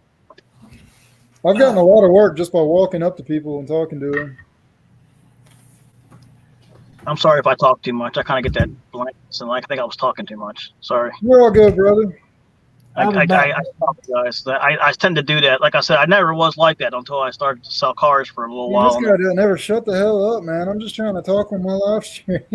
No, it's all good, brother. You say whatever you want, man. That's what I was getting. I start to realize, I start to hear myself and nobody else is speaking, and it's like, like crickets, and I'm like, oh crap, what did I just do? Did I drop an F-bomb or something? Or Yeah. Oh, I don't care. Yeah. hey, you got some heavy hitters on here a little while ago. That's pretty cool. I did, man. It's pretty interesting. I got Blades of Grass. He's a good guy. Oh yeah, John. I've His name's watched John. Johnny. Isn't it? He's actually one of the few guys I've watched back years ago. Before maybe it was about 2 years ago. It was him and Lawn Care Juggernaut and Brian's Lawn Maintenance. They were Yeah. those were all guys I watched a couple of years ago, back before I really started getting into lawn care. Yeah, I think I started off watching just because I wanted to find out about a mower. That's all how I started watching, and it was like I didn't even know this whole YouTube thing was going on. I just knew about Facebook, and I used to make videos for myself because I kind of like making videos and stuff. Something I've always wanted to do, and just share it with my friends and family. You're one of those kind of people. Okay. And I never knew anything about YouTube, and then I started watching. And I was like, holy crap! I wish I'd started back in 2016 when everybody else was doing it. You know? Yeah.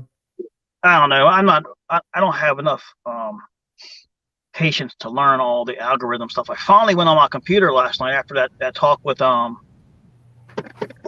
Lanier. Remember? Yep. I went back through all my stuff and I put all the hashtags and everything. I finally found out about the thumbnails. I finally figured out how to do that, because you'll have some of my videos and I'm like this. Yeah. I didn't pick that, you know. I'm like, how do I change that? So I had to fix this, but it only gives you 3, and I can't figure out how to upload my own. So I'm learning all that stuff, and then there's a bunch of other things. What's that? There's an option out to the side of that. It should be, or below it, or whatever, where you can choose your own thumbnail, and you can go into your device or computer, phone, whatever. If you got it in a folder on there, you can pick it. Yeah, but you can't pick it from the actual video. That's what I was trying to do. Oh no! I screenshot. Yeah, they only give you 3. I would make screenshots of what's in the video, and then edit that, and save that picture, and then upload that. That's what I do. I don't take just an actual picture for a thumbnail. Then I got to upload it into the computer, because I do everything on my phone, so I have to download it into the computer, so it's on the computer file as a file from the phone. Yeah, my early videos are horrible. Carlo, download YouTube Studio on your phone. It's capital Y, capital T, space Studio, and you can do it all on your phone. I think I have that, but it doesn't show. I'll have to check into that. I think I had the one where it's like a cog wheel with a play button in the middle. Yep. I have that. You can do it from there. You can upload your thumbnails and everything. You don't have to use a computer at all. Oh, okay, because I couldn't figure out how to do it from there because it wouldn't let me. If I'm not on my Chromebook here, it's on my computer, on my phone. It's usually what I use, to be honest. So that's a different app than the YouTube Studio that's built into YouTube? Yes. Well. That's how I can see. So let me pull this up here for you. This is what I watch. So I can see here. Make it one screen here. Nope. Figure out how. See, I'm here at the job. Trying to figure out how to make it one screen so I can show you guys. Here we go. All right. So as soon as you click the app, it'll look like this. Let's get it scanning. Come on. Yeah, I have that app. Yeah. So I can see all my watch time, how my latest video is done. And then from this app, I can click a video. Here, you guys will get to see a sneak peek of a lot of my videos. Shit, I can't even see it from. Trying to get it to zoom in. Okay, yeah, I got that. Yeah. That's my latest video. Now, if I go back, I want to go to analytics of that video. I want to see all of them. Oh, here we go. Yep. All right. So here's all the videos I have uploaded. Some of them are private still. Some of them you guys have already seen. So let me just pick a random video. Here's one that you guys haven't seen yet.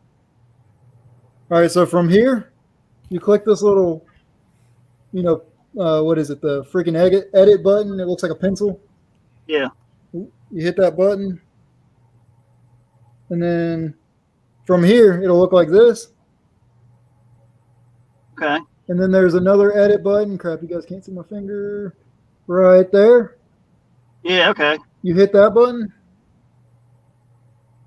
And then from here, you can pick your thumbnails like you can on the computer, Or you can click that right here. Where shit, I can't do this. You click where it says custom thumbnail, and then it'll take you to your files, and you can pick whatever picture you Oh, want. wow, that's cool. Wow, that's worth $1 million in learning right there. That's awesome. That's like you're trying to play the guitar behind your back. That's pretty damn good. Yeah, it was pretty damn hard too. Like Eddie Van Halen on cell phones. You know what I mean? Yeah. Hey, what happened to Hazard? Dan. I just got my camera turned off for right now. Oh, you're not gonna turn into that cat like that lawyer did you? Cat. Well, actually, I do just about all my editing and stuff on my phone, minus whatever I use on my Chromebook here. But for the most part, it's all on my phone. That's pretty cool. I've been using that app that's how I can watch my analytics, and that's how I see the guys that, I'm going to call it out now, but that's how I see the guys that make a random comment and then get off. That's how I can tell which ones are actually watching my video or not, because my watch time for the video will drop right after certain people comment. I like to find out who keeps freaking disliking every single video I have. Which is the way to find out. Unfortunately, I can't see that, but I can pretty much tell you who's not actually watching my videos and stuff. But Well, here for a while, I've had somebody like every video I put out as soon as it goes out. I'm wondering, well, who in the world's doing that? probably me. As soon as I see it get out, I hit like. I know that Good. my last live stream, I ended up with like 11 dislikes because we got haters in there. Really? Yeah, it's like 14 likes and 11 dislikes. It's got to be all those damn people that we had in it. Those freaking. Yeah, them ones that played Shane all the time. Yeah. Yeah, it's them. You were freaking on it, man. You were getting their messages before I could even finish reading them on what it was. And the thing of it was, I was getting them in StreamYard. I wasn't even doing it through YouTube. Yeah. Usually StreamYard is slower with the comments than YouTube is. Go ahead, Carlo. I seen your hand was up. Go ahead. Yeah, I was just waving to people. I'm just trying to. I can finally read some of the stuff. People are saying hello, Romero Lawn Service, and some other people are saying. I didn't want to think like we were just talking to ourselves, not paying attention to. Oh yeah, I got you. I got you. What's going on, Romero? I made how I've talked about aerating my yard and whatnot a few times because I've never done aeration or anything before. Mm-hmm.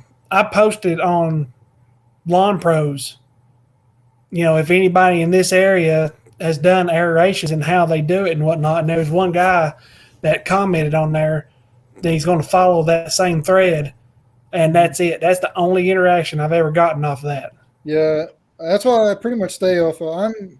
I join maybe half a dozen of those groups, but I try to stay off them for the most part because you either get people like that or you get the actual smart asses that are like, oh, I can't believe you're doing this, or why wouldn't you do it that way, or if you were a real professional, you know how to do this, and blah blah well, blah. It ain't that I've gotten anything bad from it. I just haven't gotten nothing period from it. That's the thing that I thought. Both. I've gotten either nothing from it or I've gotten bad little smart ass comments from it. So y'all want to see something funny? Y'all want to see something funny? What? let's see. I'm here to pick up sticks, right? Take a look. These are the sticks I got to pick up. God damn, that's a small tree. Get the hell out of here. Those aren't sticks. I don't know why the guy called me so much to come pick them up. Yeah. You probably ain't got a small chainsaw with you either, do you? No, actually I do. It's all packed up. I always keep my Husqvarna Mark 120 Mark II up in here. That's a badass little small chainsaw. If you're looking for a small chainsaw, that thing, I did a whole video on. I got like 9,000.5 views on it. I don't see any damn thing from it, but wow, what an awesome little chainsaw for $150. You know what I mean? Yeah. What's your highest viewed video? Close to 10. It was like 9,800. But I've been on here for like 3 years or 2 years. I didn't get no traction because I didn't figure out how to do the whole algorithm thing. Either that or people just absolutely fucking hate me. What's yours, John? I'm looking right now. So I have one that has 35,000 views, but that's not my most.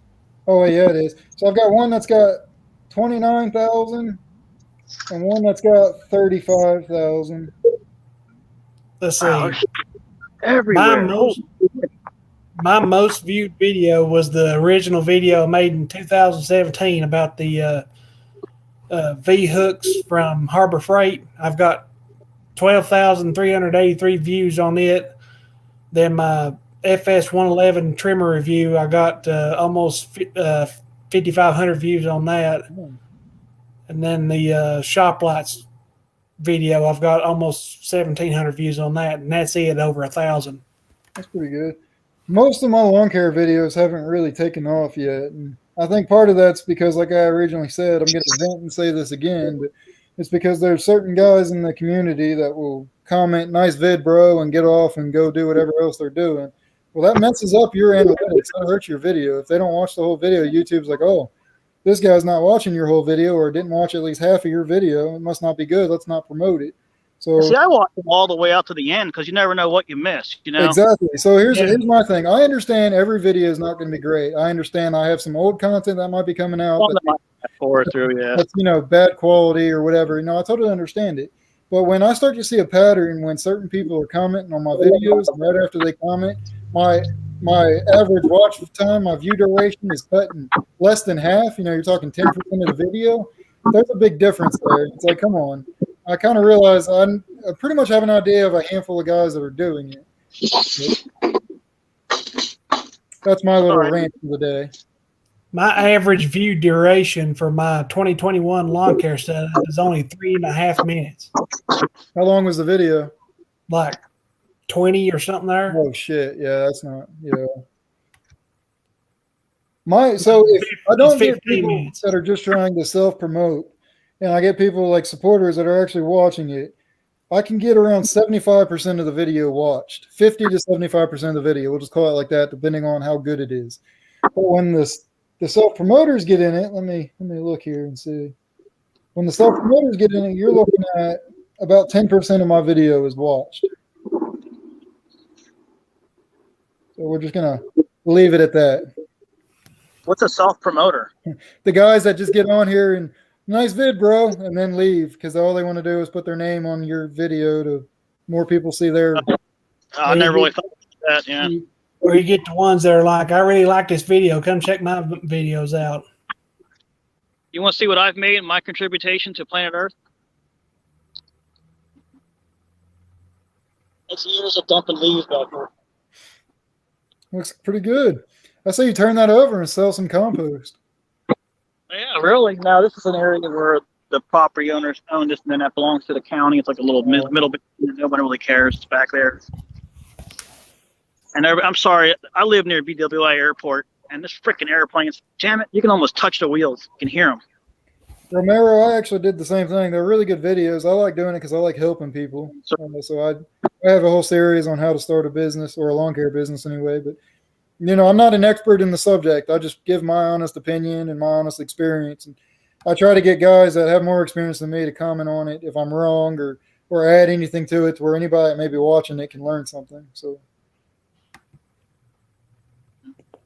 Well, hey, I'm going to get off here right now. I got to get working. I'll end it pretty soon. So.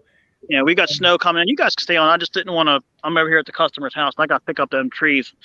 I understand. Yeah, oh, baby trees. Like I said, I'll probably be doing it again Saturday, so feel free to come up then too. All right, if I'm not doing any snow or anything, I'm going to try to get into the snow game a little bit. But if not, I'll get up there. All right. Well, hey, thanks for having me on. Appreciate it. And I'm going to self-promote myself. My name's I'm sorry. Hey, you can do it, man. You support me and you're up on the panel. You can do it. I don't care. That's fine. But anyway, I also wanted to probably just say thank you. Thank you for inviting me into this community. I really appreciate it. Because no problem, bro. Thanks for being a part of the community. Yeah, I've been in a lot of other industries where the community sucks. Same. I will say right now, the car community. I came from that before I got in the lawn care. Car community is the most toxic, trash community I've ever been in.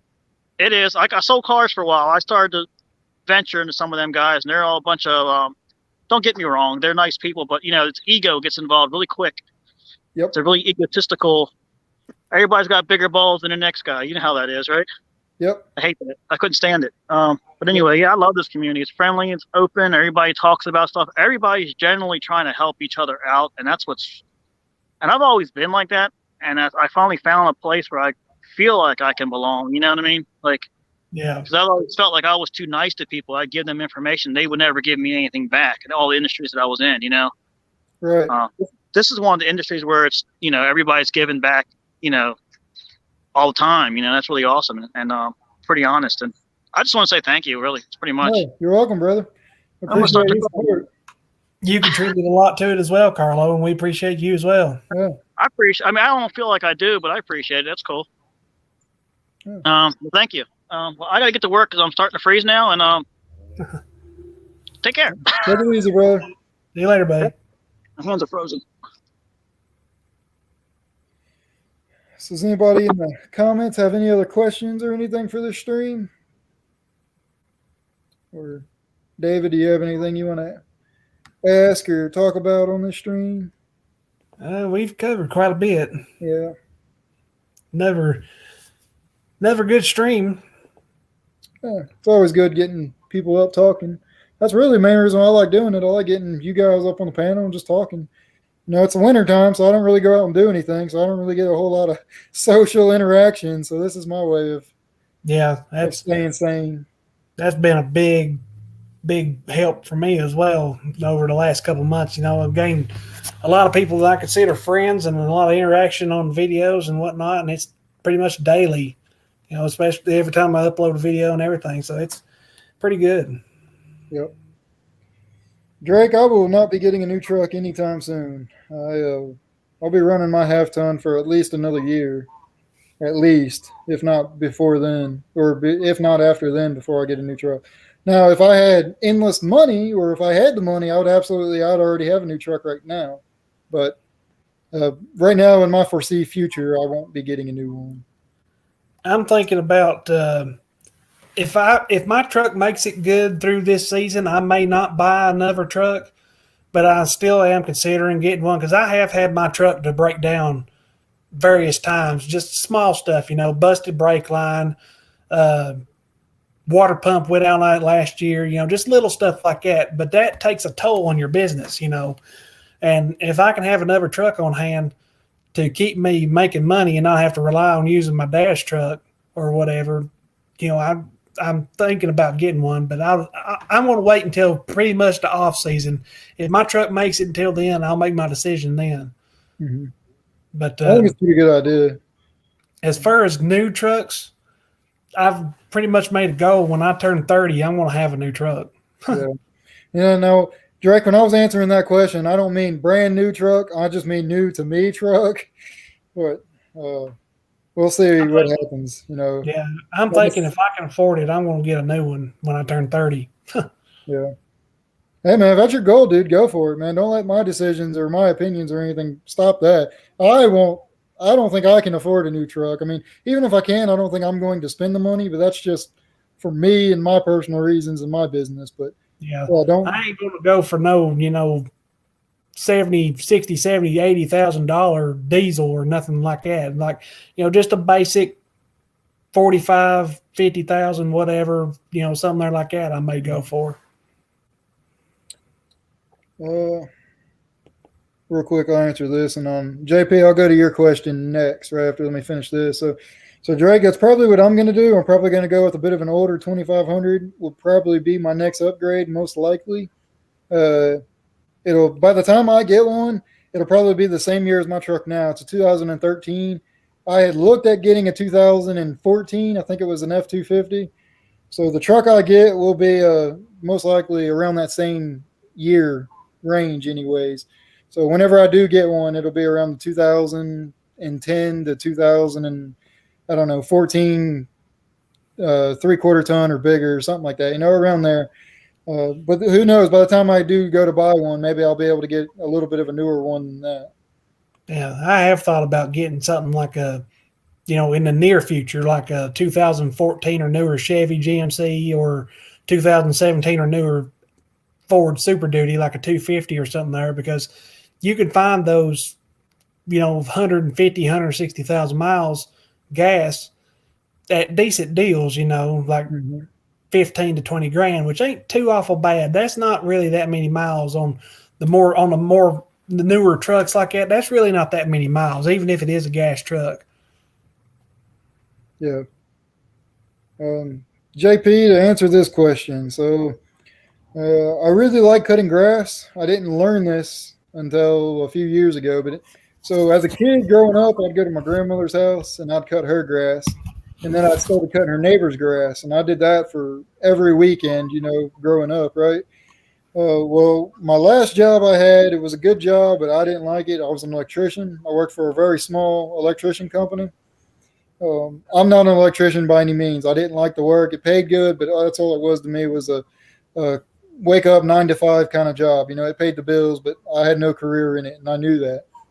Well, part of that job, JP, was part of that job was I had to cut the grass at the shop using the old mower that my boss provided for us. Well, everyone always turned and looked at me when it became time to cut the grass because they knew I really liked cutting the grass. I don't know why I do. I just did. Well, it was not last year, not 2020, but it was the summer of 2019 when I was cutting the grass at the shop, and I realized, I'm like, I can make money doing this as opposed to being paid by the hour doing a job I don't like. So why not try to start it? So I put a little business plan together, said some prayers, and things just kind of came to me. And next thing I know, I'm cutting grass for a living. So to answer that question, that's what I did. Yeah, Drake, I don't like the 5.4. It's not terrible, but I'm not the biggest fan of it. The F-250 I was looking at, all the F-250s I were looking at was the 6.2 gas in it. I don't need the diesel. That's way beyond what I need in power and weight capacity. So we had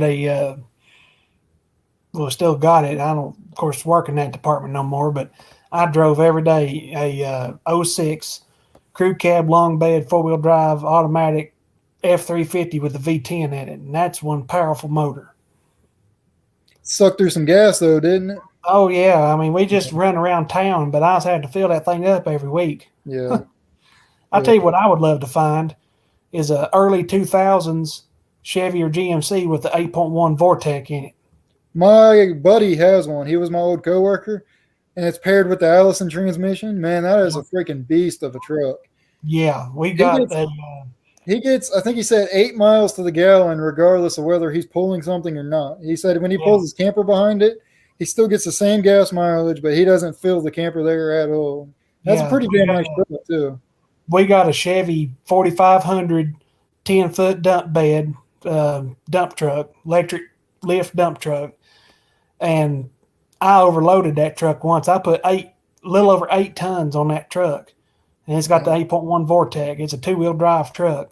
Mm-hmm. And that thing rode like an absolute Cadillac, 40 to 55 miles an hour from the quarry all the way back to work like it wasn't nothing. Yep. It's a pretty beast of a truck. That's a damn good engine. Yeah, and the funny thing was, I was over 26,000 pounds. I was like just under 27,000 pounds with no CDL. Damn. You hear me? Yeah, I heard you.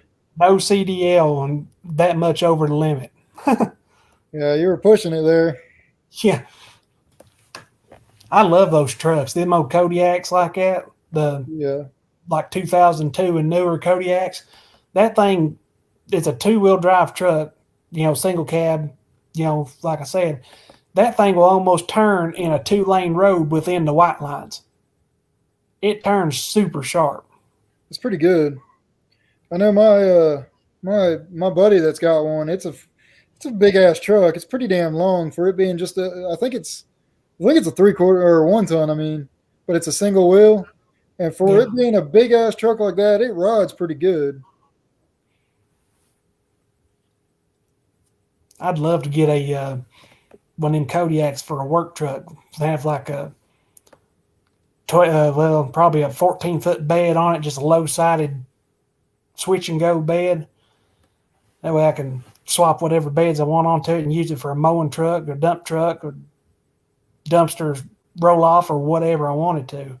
Yeah. See, I actually thought about here recently, whenever I do decide to upgrade my truck, which again, the upgrading my truck thing is going to come down to whether or not I'm still doing lawn care in, 2 years from now, right? So I thought about it recently. I would actually think I would like to get a flatbed truck of some sort. or a truck that has a flatbed on it, right? 3/4 ton, 1 ton, something with a flatbed. And I think I want that because of the versatility of the flatbed. One, I could do that ramp rack thing to it, or two, I can put, a dump bed on it of some sort, or some kind of dumping device on it. And then I can also put my salt spreader on it if I wanted, and I don't have to change different trucks, if that makes sense. Yeah. But yeah, one of them switch and goes would be what I would really love to have on a 1-ton truck. yeah.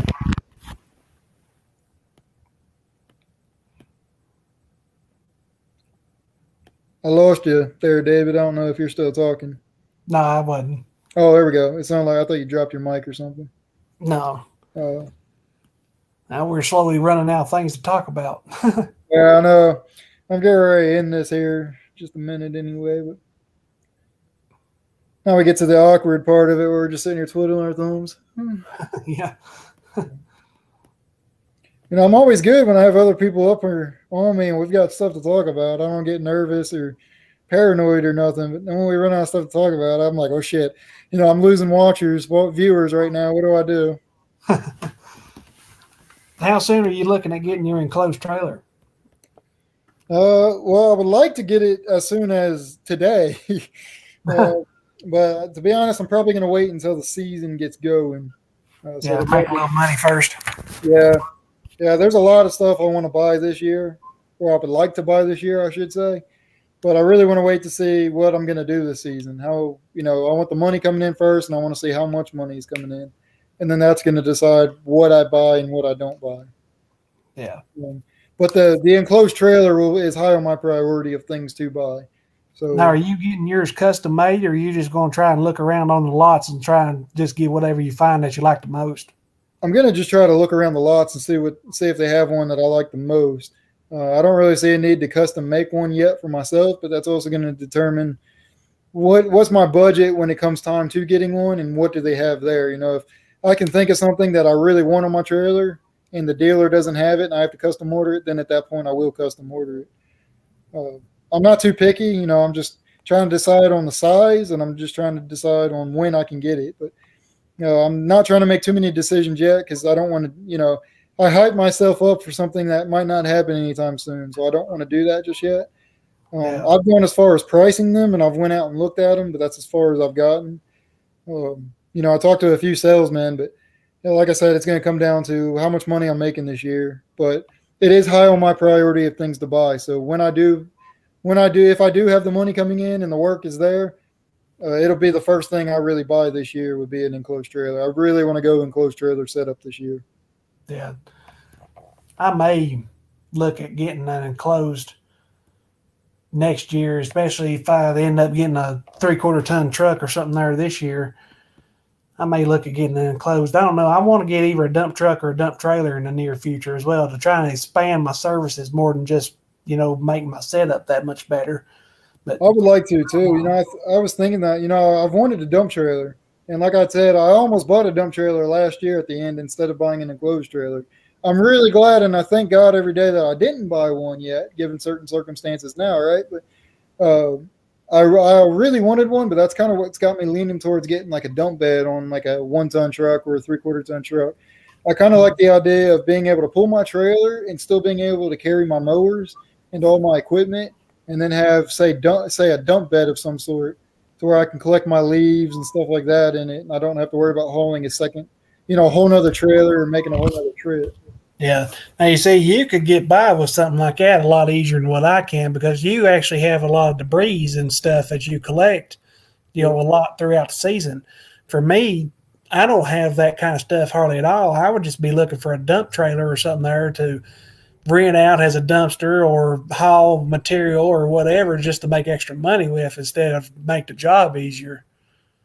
Yeah, I understand that. I know that was something I was looking at doing last year, but like I said, instead of expanding, I decided to start over and restructure. So that kind of put the brakes on that. I know at some point I'll probably own a dump trailer of some kind, most likely, but we'll get now. That'll be later on down the road. I want to see how I do this year, and then moving forward, what if I'm going to change anything for next year and going forward. It'll be at least I'll have a 3/4 ton truck or one. I will upgrade my truck long before I buy a dump trailer, if that makes sense. Yeah. And That's the same way for me. I'm going to have to. I mean, that, when I first got started in this or whatever, see, I started back in 2017 or whatever, because that's when 2017 is when I got my new mower. So I'd been doing it a little bit up to that point. So that's what, I'm going into my 5th season. But as far as I can remember, I think 2019 is when I made decent profit then. And then last year, and then whatever happened, all that happened last year. And then this going in my next, big time season. You know what I'm saying? Yeah. Yeah, I So, totally got you. Yeah. But my clientele has, gone up so slowly. And the market around here is so bad, is, in bi-weeklies and, so low prices and everything else. It's just so hard to expand as much and grow as much as I'm wanting, because I've went into debt for the last, I've gone into debt 2 or 3 times, like at the end of the year be in debt, because when I bought my mower, I went into debt because I had hardly no lawns at that time, but I needed the mower for my own yard, let alone the yards I was doing. And Right. I think at the end of 2019, finally was in the black or the green or whatever they want to term it is. I was in the good. I was actually ahead, had no debt, and I was making profit. And then last year happened, and it all went away, and I was in debt times 3. Yeah. Which I How still that goes. I still stick with it. I still think that last year was a good year for me and my business, because learned a lot, got equipment, got credit, doubled my clientele, made more money. It was a good year. Just shit happens. Yeah, I totally understand that. It's, last year I try not to be too hard on myself about the numbers from last year, just because it was my startup year. It was my first year, and I made lots of mistakes, and I had a lot of problems and stuff in the beginning of the year. So I understand that's probably part of the reason why I'm trying to be so hard and so aggressive with this year. Is Yeah. I just My want to. biggest. Go ahead. No, I wasn't gonna say anything. I was just gonna say I just want to make it better. Yeah, my biggest downfall last year was my health. I mean, I would get wore out so quick at times. I would go fine for a while, and then my energy would just tank. I mean, I'd feel faint and everything. I'd have a hard time just getting out of bed, just whatever. That was the roughest part, and that led to paying out more in labor. I was driving around so much, which I still don't have good route density, even with the clients I have now, but I was driving out more than what I'm going to be now. So that was a lot of gas spent into it, plus the gas equipment that I used. I was running 2 mowers trying to make up time for me not being able to really weed eat that much, and that didn't help none. So it did, and bought the trailer, bought the building, which I ended up trading for a walk behind. So that was a good decision, but I didn't need to buy the walk behind because I could use my tractor mowers if I wanted to. But the good thing about having to walk behind now is it's lighter in weight, and I should hopefully save money in the gas for my truck, because I should be running 400 pounds or more lighter on my setup this year than I did last year. So it's a mess. I totally understand. Drake, I live right outside of Springfield, is the big city near me. That's why I'm trying to restructure and everything, redo everything, more almost starting from scratch. Yep. And What I did. yeah, So far, even though I don't have the clientele like I did last year, and that's always a worry in the back of my head. I'm constantly thinking, oh shit, am I going to get the clients? Will I get clients back? And that's just the paranoid part of me that I always have. But yeah, I think it'll be good. It was for a good reason. So I think I think restructuring is always good, especially making mistakes and failing is a part of life, right? And a part of being a business owner. It's when you don't learn from those mistakes that makes you crazy, right? So I believe, even if I don't gain any customers, if I have the customers I've got now, I should be able to service them in 3 days. Surely to goodness I could do all three of them or all my properties in 3 days by myself. I mean, that alone would save me some money. It wouldn't save me a whole lot because it would be, driving the truck for 3 days, but I wouldn't be driving the truck for 2 days or whatever, plus paying out $100 a day if we work that much in labor. So if I don't gain customers, I should be fine. If I do, I hope to be that much better because I've already talked with my helper. I should be more efficient with the mower. He ain't going to be mowing. He's going to be only weed eating. And I haven't told him yet, but I'm not going to pay him. If I end up going to that other city, I'm not going to pay him for that hour there and an hour back. As soon as we get down there and get started, I'll start paying him. But I'm hoping he'll be fine with that because that's going to save me $20 a day right there. Yeah. Because I last year I paid him from the time I picked him up to the time he got home. I mean, that was paid lunch. Sometimes I'd even buy his lunch for him and everything. I did that too. Anytime I had a helper, that was part of my deal. Was I always buy lunch and or breakfast, depending on how long of a day it was going to be. Yeah, I didn't always buy meals for him, but there was pretty often I would buy breakfast or buy lunch and sometimes even dinner for him because he was a big help. And then too, he kind of returned the favor, I guess you could say, because I had a lot of lawnmower parts. And he would work for those parts. So I could get a full day's worth of labor out of him for parts that I didn't even need. So I was, getting the labor and getting junk out of my way. So that was a big help for me last year. Yeah.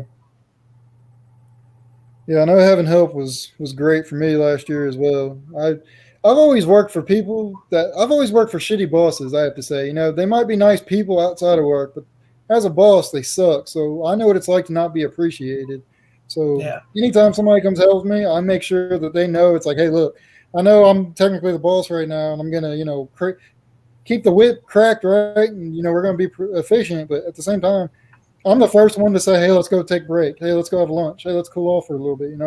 And I have no problem buying people that come out and help me. I'll buy their lunch, buy them dinner, breakfast, whatever I have to do to show my appreciation for them working. If you subcontract that drive time, then maybe offer a bonus in return for getting done the weekly goals. What do you mean exactly there, Mike? Or subtract that drive time? Oh, I see what you're saying. They offer bonuses in return. Yeah, I mean, I just have to play around with it and kind of see what he thinks or whatever, because he's told me multiple times that he enjoys working with me. He quit a guy. He was mowing for another guy, and he would take time off from that guy to help me, and he ended up quitting that guy to work with me, and that company mowed every single day. Damn. He likes working with me so much that he quit that to go to working, 1 to 4 whatever days a week that I would do. And I believe him because he's told me multiple times that he enjoys working with me. So if that tells anything, either I'm too generous or I'm a good boss one. Yeah. Who you work with and who you work for has a lot to do with people working with you and for you, obviously. The last job I quit, I hated the job itself, but I absolutely loved the people I worked with. I mean, they were probably some of the best people I've ever worked with. And that part alone made it hard for me to quit. But it was, trying to grow in life is what obviously made me quit. And the fact that I hated what I did, that was just the only benefit for showing up every day was at least I knew I was going to be around some pretty good guys and at least be entertained throughout the day. Yeah. Drake, how long a lawn takes me? It depends. If by myself, like the yard across the road from me, using my tractor mower, because I obviously haven't used my zero turn yet.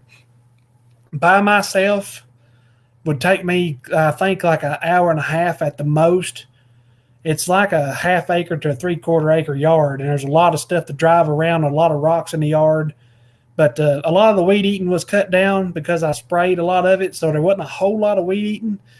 But and there's no blowing off either, so it'd take about that long to mow it, and that's with a little bit of double cutting at times. So I should go up tenfold, I hope, on productivity this year with the zero turn.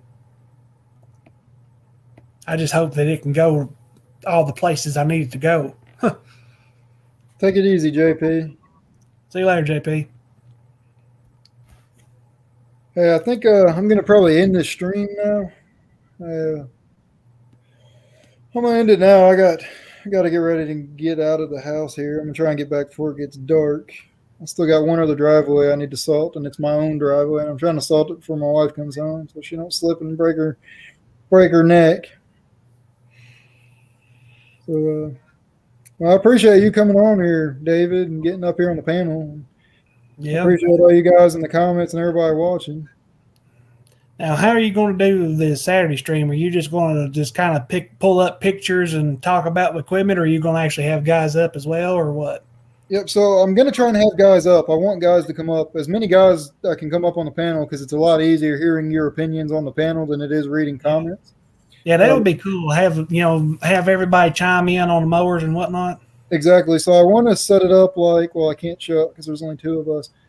Yeah, I won't show it because there's only two of us. So I want to set it up where, oh, you can't even see my mouse either, can you? I want to set it up to where we're both, all the guys up on the panel are going to be over to one side. And in the middle, I was playing with it earlier. You might be able to go back and look when I end this broadcast.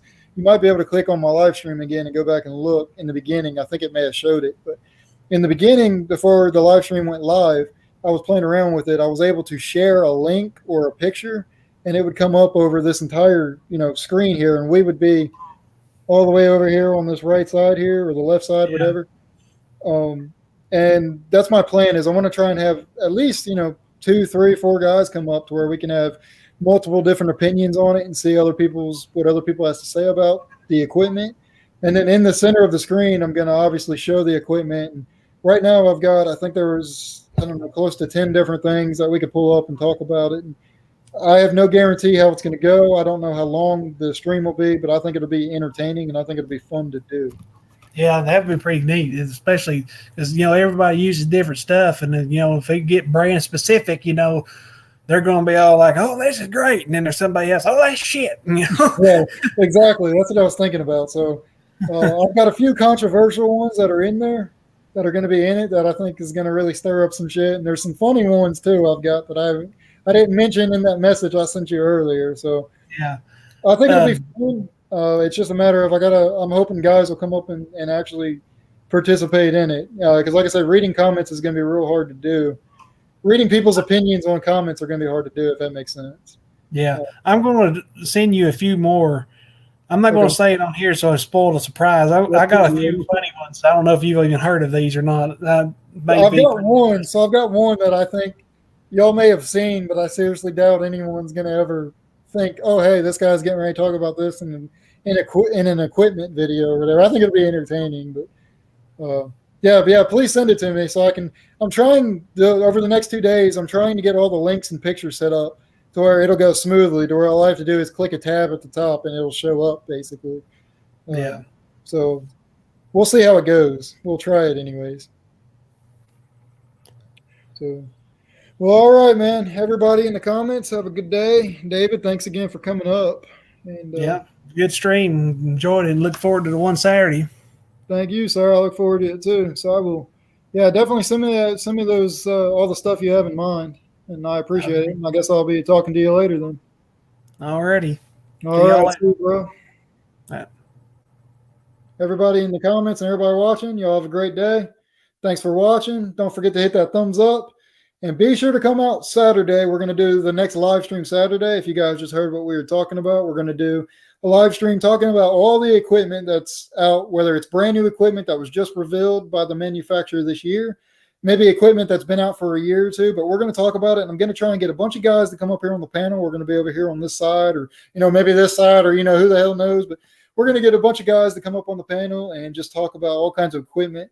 And we're going to get everyone's opinions on it and see what everybody thinks about it and how everybody, whether people like it or not. So be sure to check that video out because I promise you guys it's going to be entertaining. But as always, guys, thanks for watching, and I'll see you all in the next one. See you.